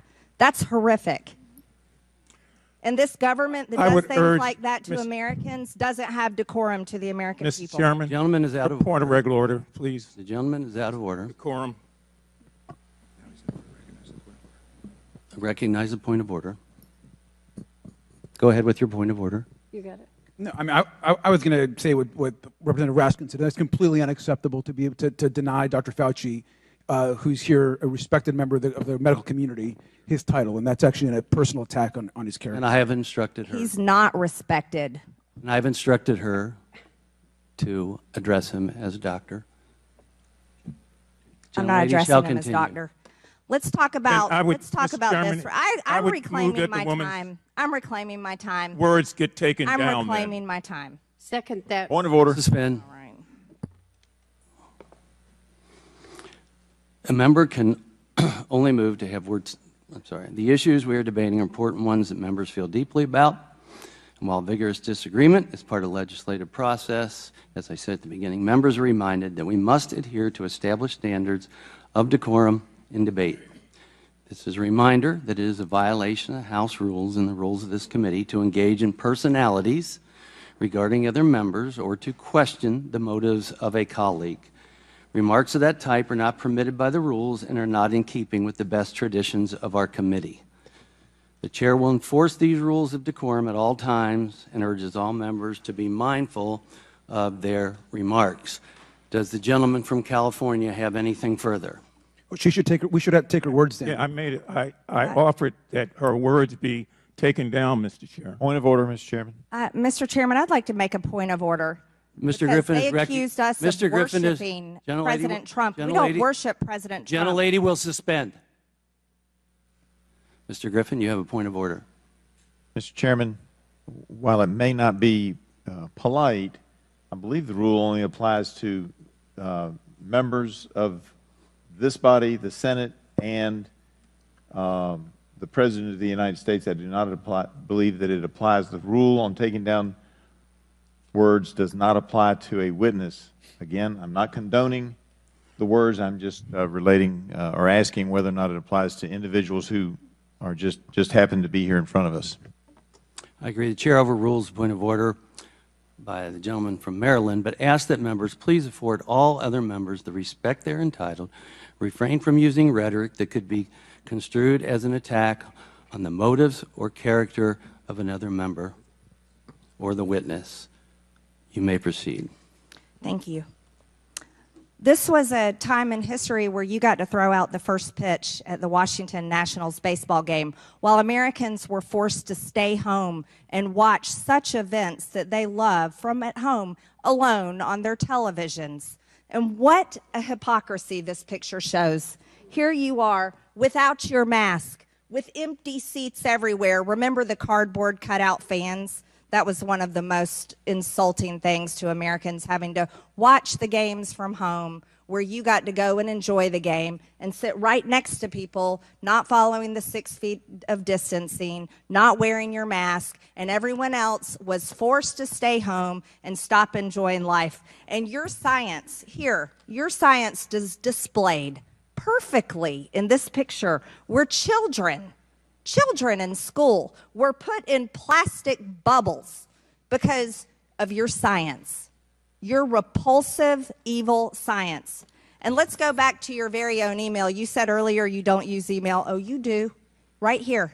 This is your own email where you said the typical mask you buy in the drugstore is not really effective in keeping out virus. I do not recommend that you wear a mask. This is your email. This is your own words. But yet children all over America were forced to wear masks. Healthy children forced to wear masks, muzzled in their schools. And then they were forced to learn from home because of your so-called science and your medical suggestions while you and all your cronies get paid from Big Pharma. You know that what this committee should be doing? We should be recommending you to be prosecuted. We should be writing a criminal referral because you should be prosecuted for crimes against humanity. You belong in prison, Dr. Fauci. Mr. Chairman, I have another point of order. I recognize Ms. Dingell. Just want to make sure the record is clear. Dr. Fauci testified that he did not use his personal email for official business. He did not say he did not use email. And I think today, this particular has been full of lies and disregard and disrespect, and we need to stick to facts. Thank you. The gentlelady's time had expired before the point of order. I now recognize Mr. Garcia from California for 5 minutes of questions. Thank you, Mr. Chairman. Dr. Fauci, I am so sorry you just had to sit through that. That was completely irresponsible. Quite frankly, we're hearing, this might be the most insane hearing I've actually attended. I've only been in Congress for a year and a half, but I am so sorry that you are subjected to those level of attacks and insanity. Your quote-unquote so-called science that the gentlewoman is referring to has saved millions of lives in this country and around the world. And I want to thank you. Gentleman yields back. Chair recognizes Ms. Greene. Thank you, Mr. Chairman. Thank you for being here today, Mr. Dodaro, and congratulations on your upcoming retirement.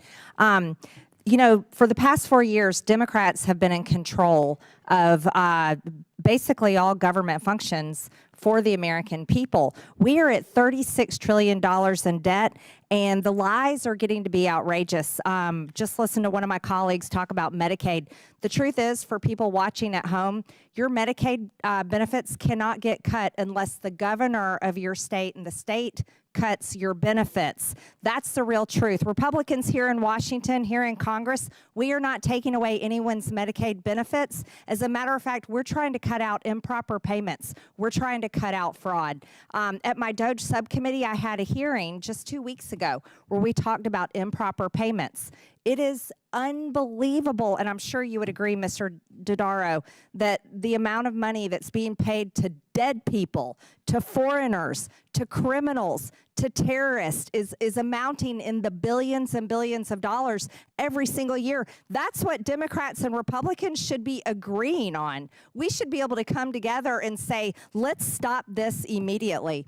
Another thing that I find outrageous is that Democrats under the Biden administration passed $7.5 billion in spending to build 500,000 electric vehicle charging stations all over the country, whether Americans wanted them or not. But only 8 of these electric vehicle charging stations even got built. I think that should have been in your top 25 list, because where's that money? Honestly, where is that money? That's a great question. Some other things that I'd like to bring up to you here is GOA estimates that total fraud in these programs for unemployment insurance, and you were just talking about it, during the pandemic is at least $60 billion. Americans all over the country will never forget that Democrats shut our country down, shut our businesses down. People got fired. Their churches was closed. All their rights were taken away, and $60 billion from the Department of Labor. The Department of Labor has still not developed an anti-fraud strategy, even though $60 billion is missing. Also, the Medicare program and scale of Medicare spending is innately high risk, with the program spending an estimated $1 trillion in 2024. Of that, in fiscal year 2024, we saw roughly, I'll go back to improper payments again, $54.3 billion in improper payments. And we have Democrats crying over Elon Musk. Are you kidding me? The American people, the polling is out, 72% Democrats and Republicans support Doge. Support it, 72%. They are not upset about anything that Elon Musk is doing. As a matter of fact, they're happy. They want their 50, they want all these improper payments, all of this waste, they want it back. Now, here's what's really interesting to me. Despite this significant progress made since GOA's 2023 high-risk update, thank you for that, USPS remains unable to fund its services and employee obligations. That's outrageous. Private companies have to be able to fund everything they do, but the United States Postal Service still can't do it. Now, the big one, the Department of Defense Financial Management first appeared on the high-risk list in 1995. 1995. Hey, I graduated from high school in 1992. That's a long time ago. Now, and it remains on this list 28 years later. 28 years later, Congress hasn't fixed this. The Department of Defense hasn't fixed this. And last year, the Pentagon, with a budget of around $850 billion, failed its 7th straight audit. What are we doing? What are we doing? This is not, we should be at the most bipartisan time in history where Republicans and Democrats can come together and say the American people's money is being stolen, it is being lost, it is outright treason to treat the American people this way. Mr. Dodaro, I'm sorry. Let me ask you this question. And I would feel, I can't imagine all the things you all have seen in your work. Do you disagree with the effort of Doge? There's probably nobody in the government that wants the government to be more efficient and effective than we do at the GAO, and I do personally. That's our job, to help do that and we've worked many, many years in order to bring about those changes. So yes. Now, there's a couple of bipartisan things that you touched on that I think you and your committee, this committee, could do. One is we've recommended that they make, in order to stop paying dead people, the Social Security master death file is given to Treasury, but only for a 3-year period. They've already saved millions of dollars. Congress needs to make it permanent. You could save hundreds of millions of dollars if that's done. Can I get information from your team Absolutely. afterward? Okay, that'd be Absolutely. great. And what about identity verification? Identity verification needs to be more automated, and we have recommendations for that to occur in the unemployment insurance area. Actually, the unemployment insurance estimate on fraud we made was $100 billion to $135 billion. Wow. The other thing that could be done on a bipartisan basis is that the statute of limitations to go after the fraudsters needs to be extended from 5 to 10 years. Congress did it for the Paycheck Protection Program, but not for unemployment insurance. It's almost due to expire. So if Congress doesn't act soon, some of the fraudsters are likely to get away because they'll be outside the statute of limitations. So those things are really important and I think should be bipartisan. I agree. I think my time's up. Thank you, Mr. Dodaro. Thank you. And ranking member pointed out, we've gone over a little bit on the last two on our side. If someone feels the need to go over, I'm keeping up with the time, so we'll make it all work out. Chair recognizes Mr. Subramaniam. Oh, Ms. Brown. Chair recognizes Ms. Brown. Thank you, Chairman Comer, and thank you to Mr. Dodaro for joining us today. This administration claims to care about rooting out waste. Mr. LaTurner is not recorded. Mr. LaTurner votes no. Will the clerk please report the tally?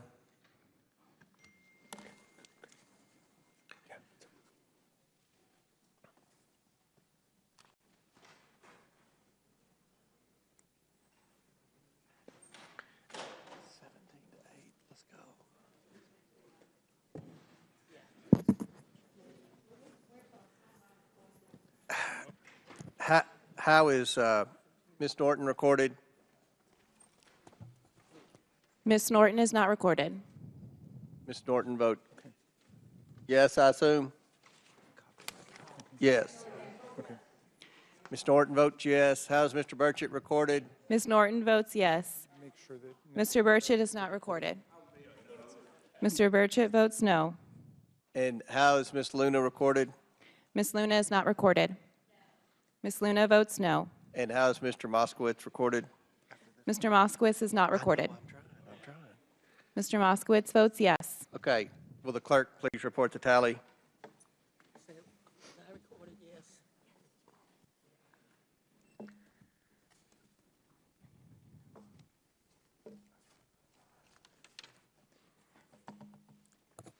Mr. Chairman, on this vote, the ayes are 10, the nays are 19. Okay, motion fails. Now, the question is on the amendment offered by Mr. Goldman.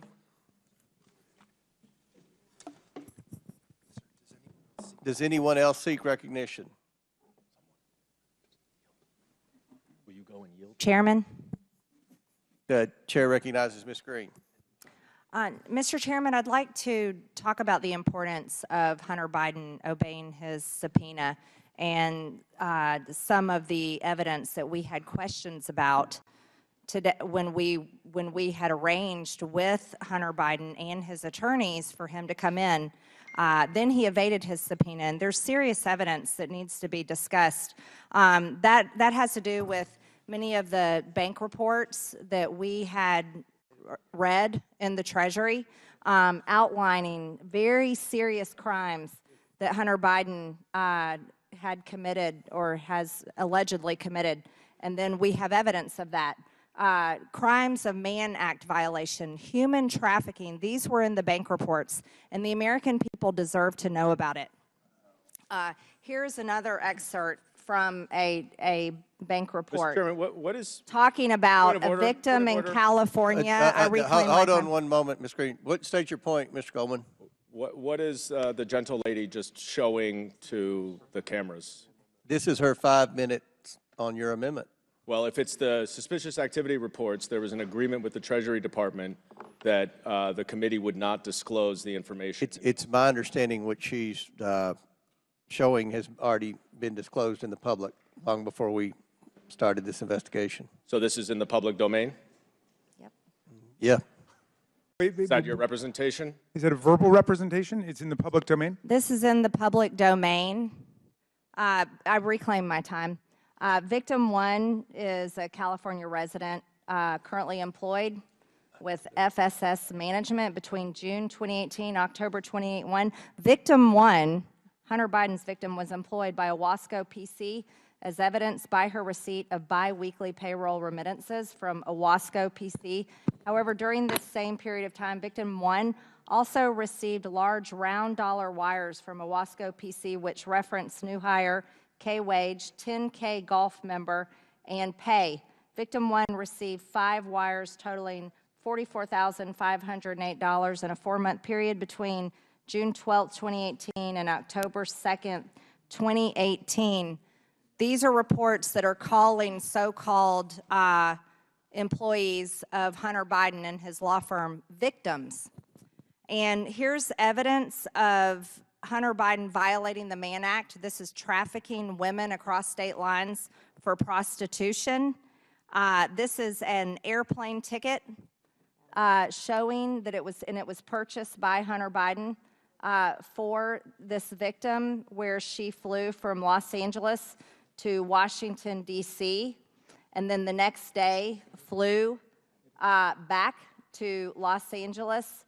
The date is she flew in from Los Angeles on June 14th, 2018, and was flown back to Los Angeles the following day. And this is pictures that Hunter Biden had produced and uploaded to porn websites, and it's marked out. Mr. Chairman, point of parliamentary inquiry. Showing Point of proof parliamentary inquiry, Mr. proof Chairman. of Mann Act violations. Democrats should not be offended by pictures Mr. that Chairman, black out. have I been things. recognized? They should be Objection. I have offended a by point of actual parliamentary human inquiry. trafficking.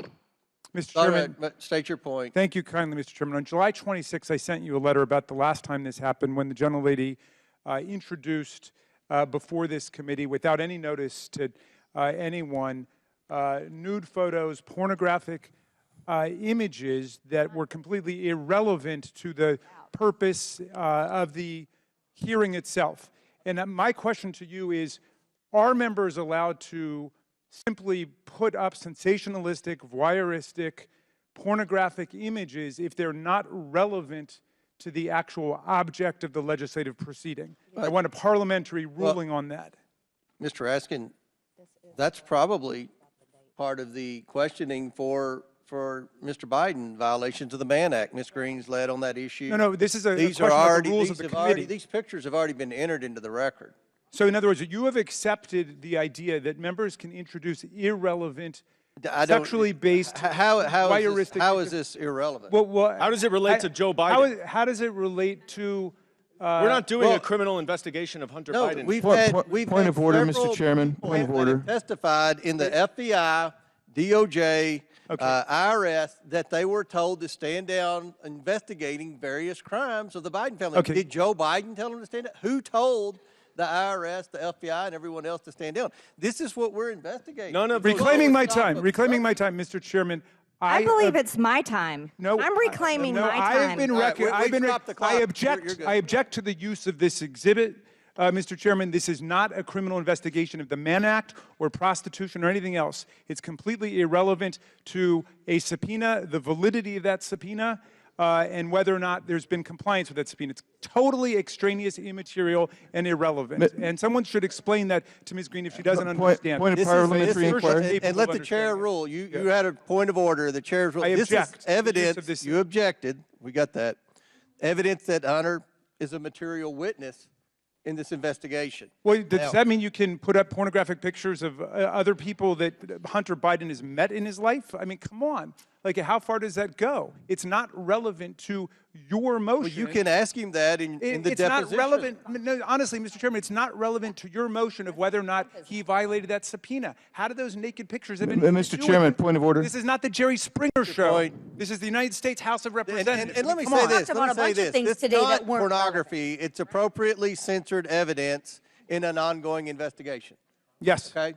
It's appropriately censored evidence in an ongoing investigation. Censored. Mr. All right, I Biggs just want to raised say, a point. pursuant to Clause 6 of Rule 17, I object to the use of this exhibit as irrelevant, extraneous, sensationalistic, voyeuristic, and totally antithetical to the legislative purposes of this committee in this House. This is not the Jerry Springer show. Yield back. Chair recognizes Mr. Biggs for a point of order. Your clock stopped, Ms. Greene. Yeah, my point of order is to And I appeal the ruling of the chair. If that was a ruling, Mr. Chairman, did you rule on it? Because I appeal your ruling. So I was recognized for my point of order, and I get it. He wants to have an appeal. So, but I'm trying to keep this in order as much as we can.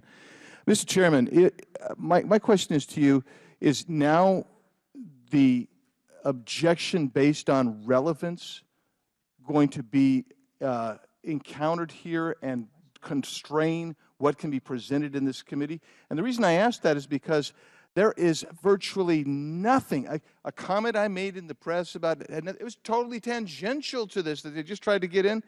All of that becomes irrelevant. If that's the case, then the entire Democrat testimony that we've heard today should be stricken as being irrelevant. No, I think you're irrelevant and pornographic. We're going to have a ruling, So, Ms. Greene is attempting to enter this into the record, unanimous consent. Mr. Raskins has objected. And we're going to vote on it, just like we voted on the last amendment. Clearly. They defend all women, don't they? Except women that Hunter Biden. The ruling is the point of order will not be recognized, and Ms. Greene is in order. If you want to object. Well, yeah, I object. And Mr. Chairman, you have the authority to bring to the full House under Rule 17 whether or not pornographic material should be entered without a clear showing of relevance. And I would ask you to bring that to the floor of the House. Let the members of the House decide whether that's the new standard, whether the Chairman, Marjorie Taylor Greene standard is going to be the standard for the whole House. The quorum is within discretion of the chair. We've overruled your objection. Okay, and I appeal that. You appeal the ruling of the chair. Yes, I do. I would like. We're going to vote on that. We're going to vote on the pornography. May I finish? Hold on. All right, Mr. Gosar, you're recognized. I move to table the motion. Okay. Motion to table the motion that of Mr. Raskins. This motion is not debatable. As many as are in favor of tabling signify by saying aye. Aye.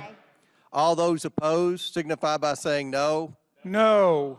In the opinion of the chair, the yeas and the motion, the yeas have it, and the motion to table is agreed to. The committee will now resume. Mr. Chairman, I would move for a recorded vote. I mean, if that were a book, she would censor it, but she wants to advertise it through the House of Representatives. Is ordered. A recorded vote is ordered. If we're going courtroom speaking, objections don't work, Chief.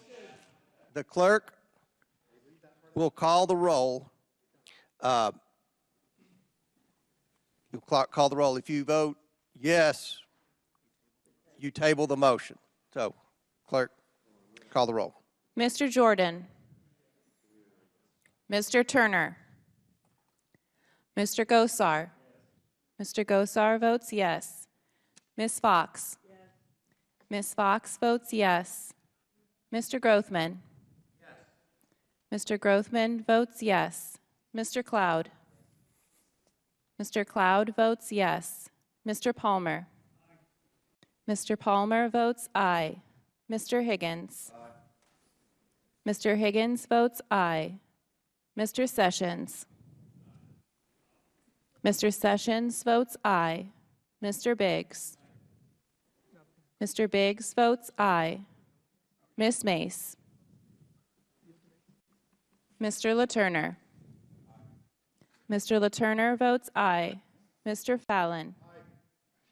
Mr. Fallon votes aye. Mr. Donalds? Mr. Donalds votes yes. Mr. Perry? Mr. Perry votes aye. Mr. Timmons? Mr. Timmons votes aye. Mr. Burchett? Aye. Mr. Burchett votes aye. Ms. Green? Aye. Ms. Green votes aye. Ms. McLean? Aye. Ms. McLean votes aye. Ms. Boebert? Mr. Fry? Mr. Fry votes aye. Ms. Luna? Ms. Luna votes aye. Mr. Langworthy? Mr. Burleson? Mr. Burleson votes aye. Mr. Waltz? Mr. Waltz votes aye. Mr. Raskin? No. Mr. Raskin votes no. Ms. Norton? No. Ms. Norton votes no. Mr. Lynch? No. Mr. Lynch votes no. Mr. Connolly?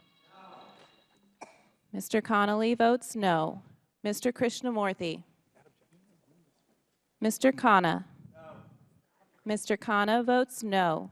Mr. Mfume? Ms. Ocasio-Cortez?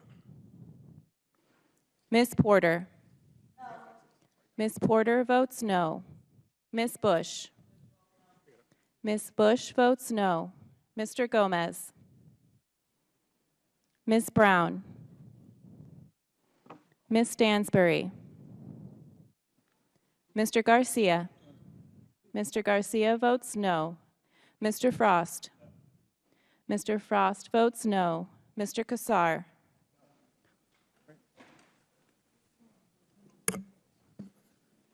Ms. Lee? Ms. Lee votes no. Mr. Kassar votes no. Ms. Crockett? No. Ms. Crockett votes no. Mr. Goldman? Mr. Goldman votes nay. Mr. Moskowitz? Mr. Moskowitz votes no. Ms. Tlaib? Ms. Tlaib votes no. Mr. Chairman? Chairman votes yes. Mr. Chairman votes yes. Will the clerk please report the tally?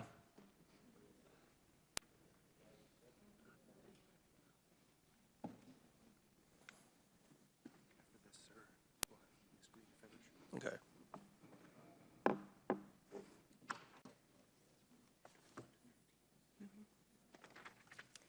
Mr. Chairman, on this vote, the nays are 15, the ayes are 21. The yeas have it, and the motion to table is agreed to. The committee will now resume consideration of the Goldman Amendment. Ms. Green has 2 minutes remaining. Thank you, Mr. Chairman. And again, this information is extremely important because Hunter Biden refused to obey his subpoena, and we are holding him in contempt of Congress for doing so.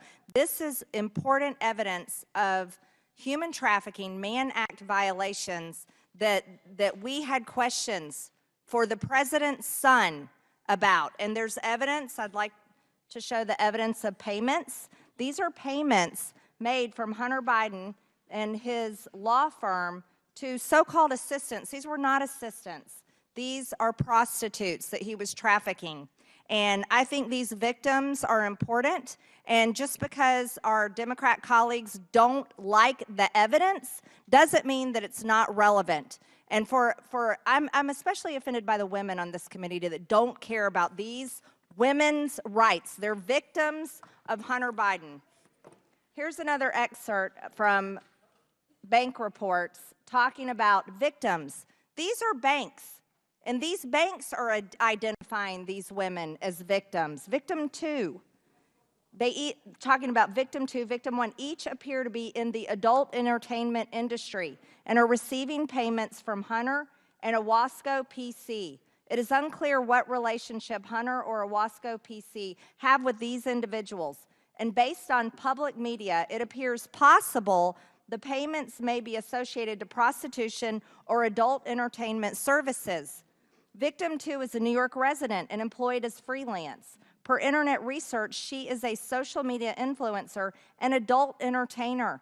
She received 6 quick pays for $6,250 from Hunter between 3/29/2018 and 11/20/2018. This is clear evidence, Mr. Chairman. These are important questions we have for the president's son pertaining to Mann Act violations. Thank you, Mr. Chairman.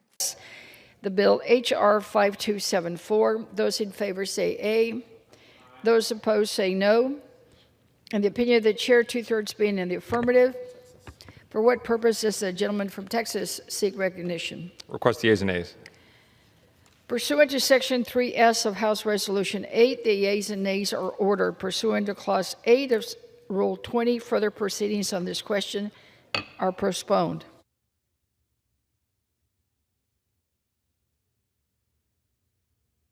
For what purpose does the gentlewoman from Georgia seek recognition? Madam Speaker, I seek recognition for a question of personal privilege.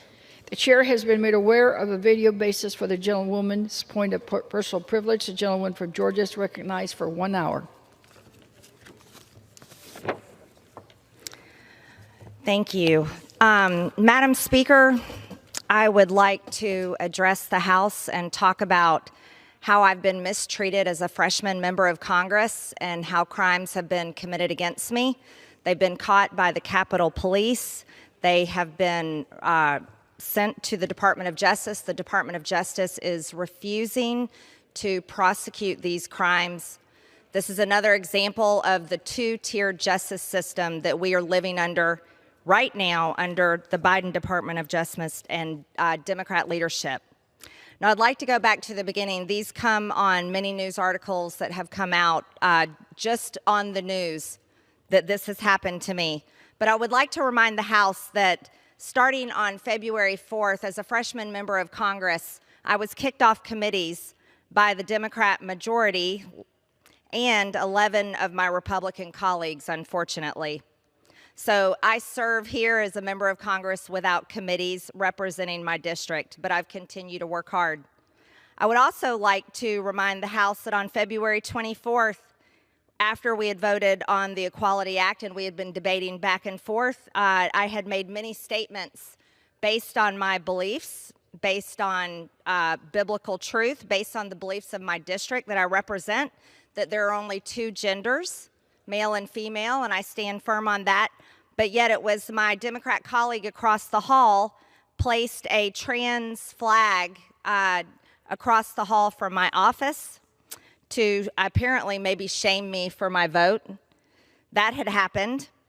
Then, in response to that, I simply put up a sign outside my office responding to the flag. But it continued on. There was also another incident on June 29th where one of my Democrat colleagues screamed at me in the Cannon Tunnel, yelling and screaming at me for having a mask pulled down to my chin while I was talking on a Facebook Live video. So all of it was caught on video. And then that member then went to the speaker and claimed that I had attacked her and was able to get her office moved because apparently she claimed I was a threat to her where I was not. And she was given a security detail for her protection. Then even there were 73 Democrat colleagues introduced a resolution to expel me from Congress. Let me let you know what that says. It simply says that Representative Marjorie Taylor Greene be and she hereby is expelled from the House of Representatives, giving no reason whatsoever for this resolution, but yet it is sponsored by one of my Democrat colleagues and co-sponsored by 73 other of my Democrat colleagues, yet I've done nothing wrong. What else happened? Well, let's go a little further. I have over $100,000 in mask fines, and then when I went before the Ethics Committee on my house on these mask fines, 4 of the 5 Democrats on the House Ethics Committee also have their name on this resolution to expel me from Congress. I asked them to recuse themselves, and they refused. Therefore, that wasn't very fair. That's not fair treatment. I've even had my character attacked on the House floor, calling me horrendous names, horrible names, insulting names that aren't true about me at all, accusing me of things that I've never done, especially involving January 6th. Then there was even an effort recently to remove my name off of the ballot so that the people of my district couldn't even vote for me. And that came from a Democrat left-wing group that was funded by Democrats. I beat that in court. But all of this time, with all of these things happening, the media has promoted all of it. And because of this, I have had nearly 60 official death threats, 21 death threats, direct ones. And there's a man from New York currently on trial for threatening to kill me. 19 indirect threats. These are basically death wishes and harassment. And 8 sexually related threats, individuals that have made threats of sexual assaults against myself and members of my family. I'll give you a few examples. In quotes, one person said, "I need to effing kill you." Another one said, "Marjorie Greene should find a bullet in her head." Another one said, "I can't wait till you get raped until you are dead." And another threat said, "I'll come see you and your children." And it went on and on. Now, all during this time, I have requested for protection, saying I need help, I need protection. I don't feel safe in these buildings. I don't feel safe at all. And all of that has been denied. But I've watched many of my colleagues across the aisle in the majority party receive a lot of protection and help. But I've gotten none. But just recently, I want to go through some things that happened. This sign seems to upset people so much, but it's a simple truth that is an example of what I believe based on my Christian faith, based on what the Bible says in Genesis, that God created us in his image, male and female, he created us. And this is also the majority belief of the people from Georgia's 14th district.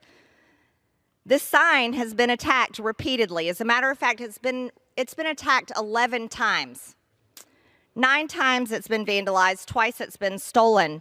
But there's been a very specific series of attacks that's happened, and there's 7 of these.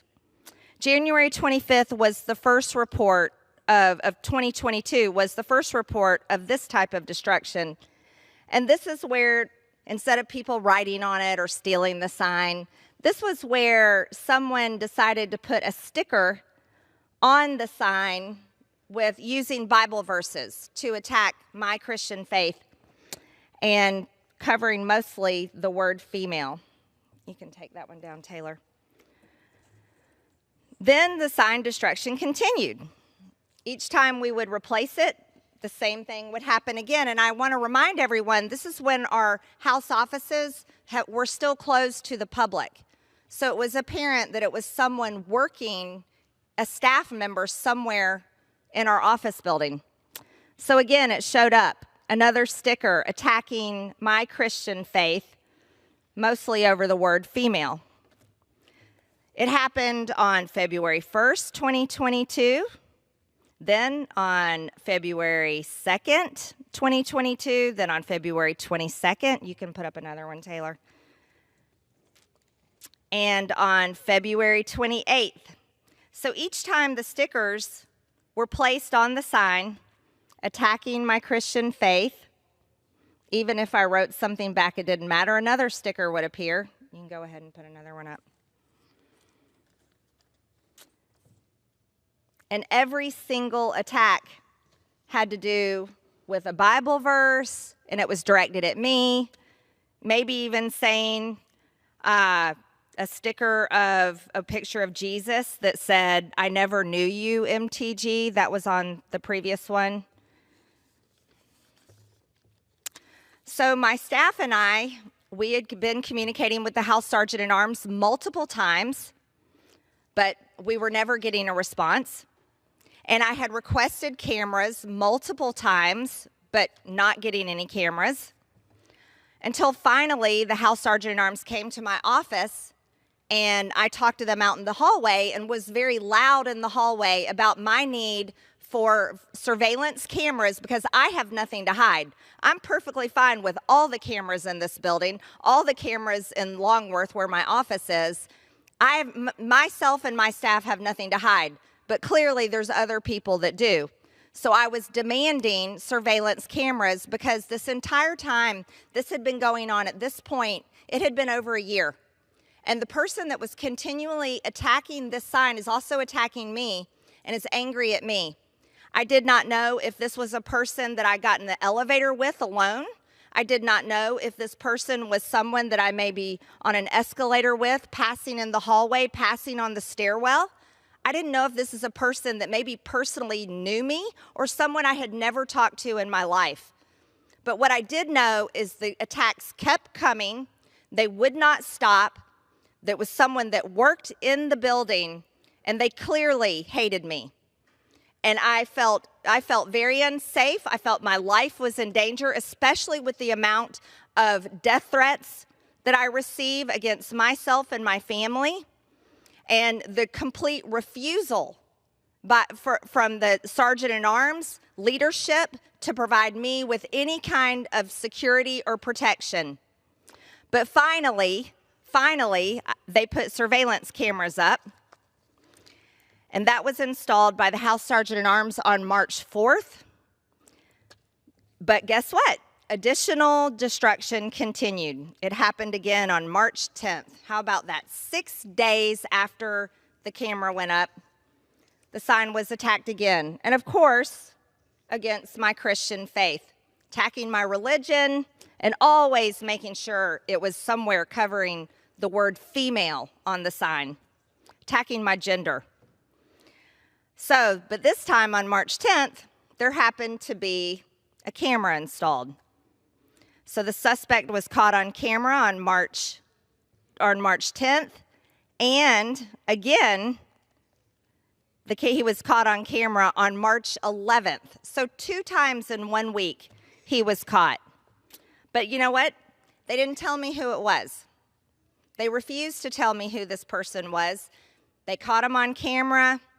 They issued an arrest warrant to the Department of Justice at the U.S. Attorney's Office on March 15th for destruction of public or private property under the D.C. Code 22-3312.01. So they had caught him, they had it on video, knew who it was, and they still refused to tell me. No one would tell me who this person is. So I'm still living in fear of who is this person, why are they doing this, and are they possibly one of the people threatening my life? And then, to my extreme disappointment, I received a phone call from the U.S. Attorney's Office, who I thought for sure when I got on the phone, and it was a woman, I thought she might have some sympathy to what I'm going through. But she let me know that the U.S. Attorney's Office is declining to pursue any kind of, to prosecute any kind of charges against this person, and they would not be following through, even though they have it on video, they know exactly who he is, and he's clearly broken the law. But they didn't want to prosecute it. And this is from our Department of Justice. The same Department of Justice that is not prosecuting people that are harassing our Supreme Court justices, breaking federal law. The same Department of Justice that is not keeping our borders safe. The same Department of Justice that is supposed to uphold all of our federal laws for our country, not stopping the fentanyl crisis and prosecuting. The same Department of Justice that isn't prosecuting crime apparently anywhere because crime is out of control. They don't care about crime here in this place, in Congress, in the Capitol complex, but they only care about the people that definitely came in and walked around on January 6th. If you're one of those people, they are prosecuting you to the hilt. And some of them are rotting in the D.C. jail now. If you're a Republican member of Congress and someone is stalking, harassing, attacking your gender, attacking your religion, they drop the charges. You see, that is a two-tiered justice system. And I can't imagine why we're allowing that to happen. The problem here is all of the American people are paying their taxes. The Department of Justice is receiving their full budget, but the Department of Justice is only prosecuting crimes that matter to half the country. That's a two-tier justice system. In order to have a justice system that is fair and good and one that the American people can trust, it should be a justice system that prosecutes crime just because it's a crime, not based on a political party, not based on does it match up with the ideas or policies they agree with, or the president that's in the White House, or whoever's Speaker of the House, or whoever's in leadership. It should matter that it's a crime, and they should prosecute these crimes. But unfortunately, that's not happening. So I did find out who this person is, and it's reported in the news. I did find out that it's Representative Jake Auchincloss, Chief of Staff. His Chief of Staff is the person that has been consistently attacking the sign, targeting me, harassing me. This is a Chief of Staff. This isn't like a low-level staffer. This isn't an intern. This is a Chief of Staff that's had quite a career here, working in this institution, who knows better. As a matter of fact, he fully believes that you shouldn't harass anyone over their religion or their gender or their sex or any of these things. He definitely believes in hate crimes because previously, when he worked in another member's office, when he was Chief of Staff in that office, there was a man that yanked down their pride flag outside their office, yanked it down and mistreated it. Well, Tim Heisem, the Chief of Staff at Jake Auchincloss's office, who has been targeting and harassing me, was so offended at that action that he and the other staff chased that man down the hall. They wanted the Capitol Police to arrest him and prosecute him. They wanted him prosecuted, but yet Tim Heisem, Chief of Staff for Jake Auchincloss, feels he's completely above the law, and he feels and says that my sign saying there's only two genders, male and female, he says it's a statement of hate, and therefore he's entitled to attacking me for it. You see, that is complete hypocrisy. That is not the way this works.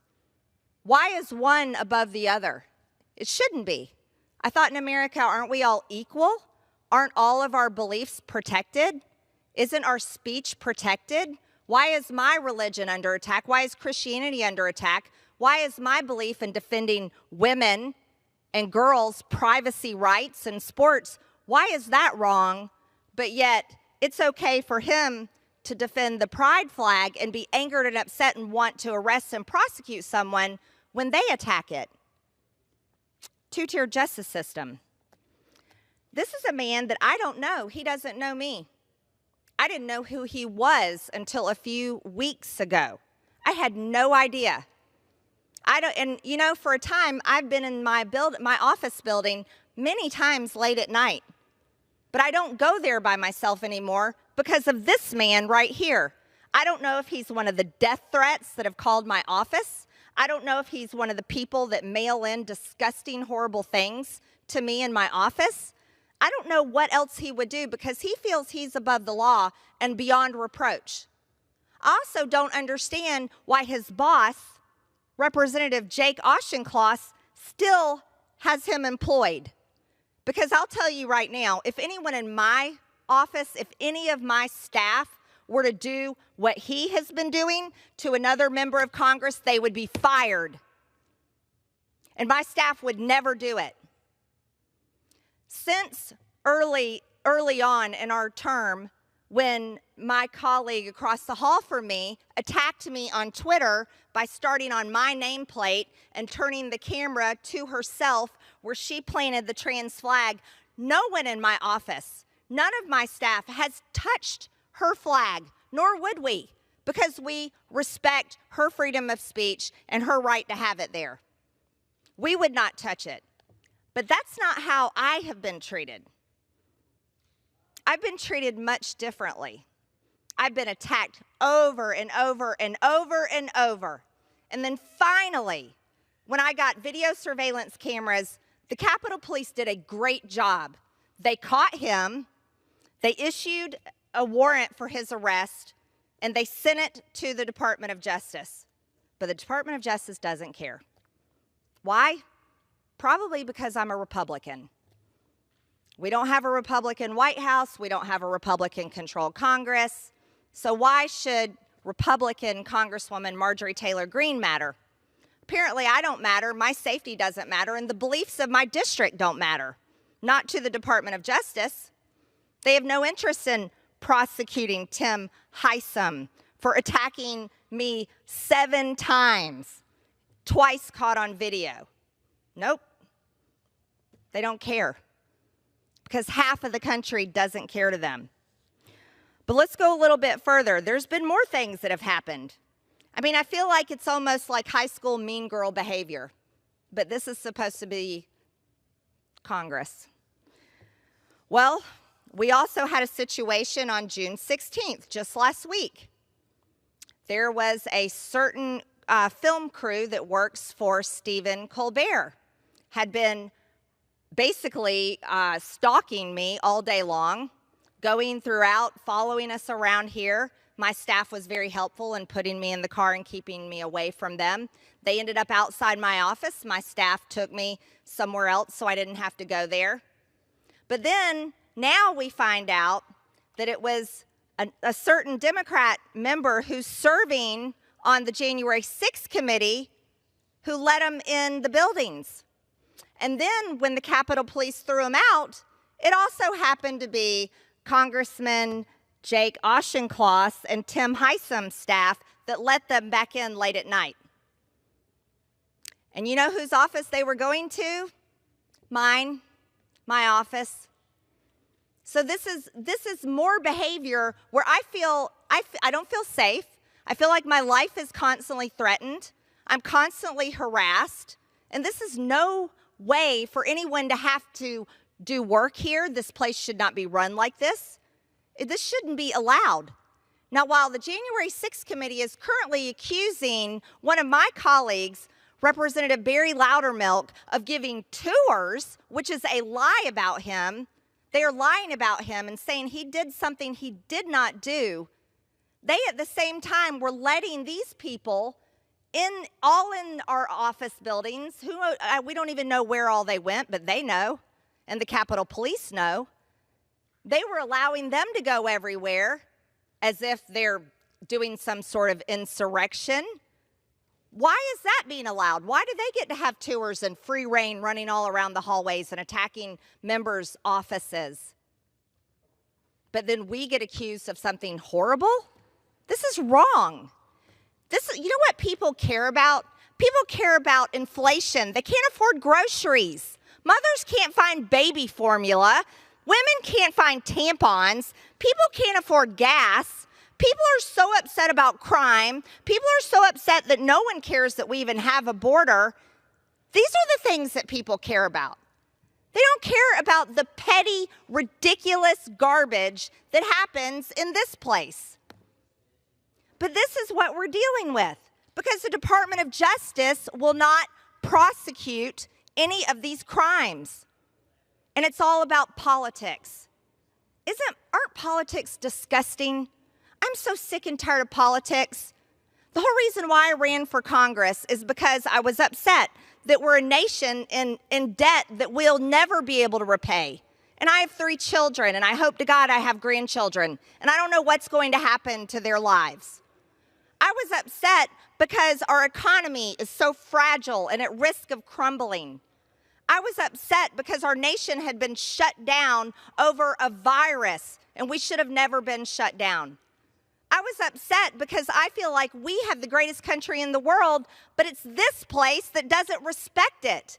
And the American people, I respect them far more than I respect this institution because the American people work their tails off. They pay their taxes, they balance their checkbooks, and they do everything they can to get by.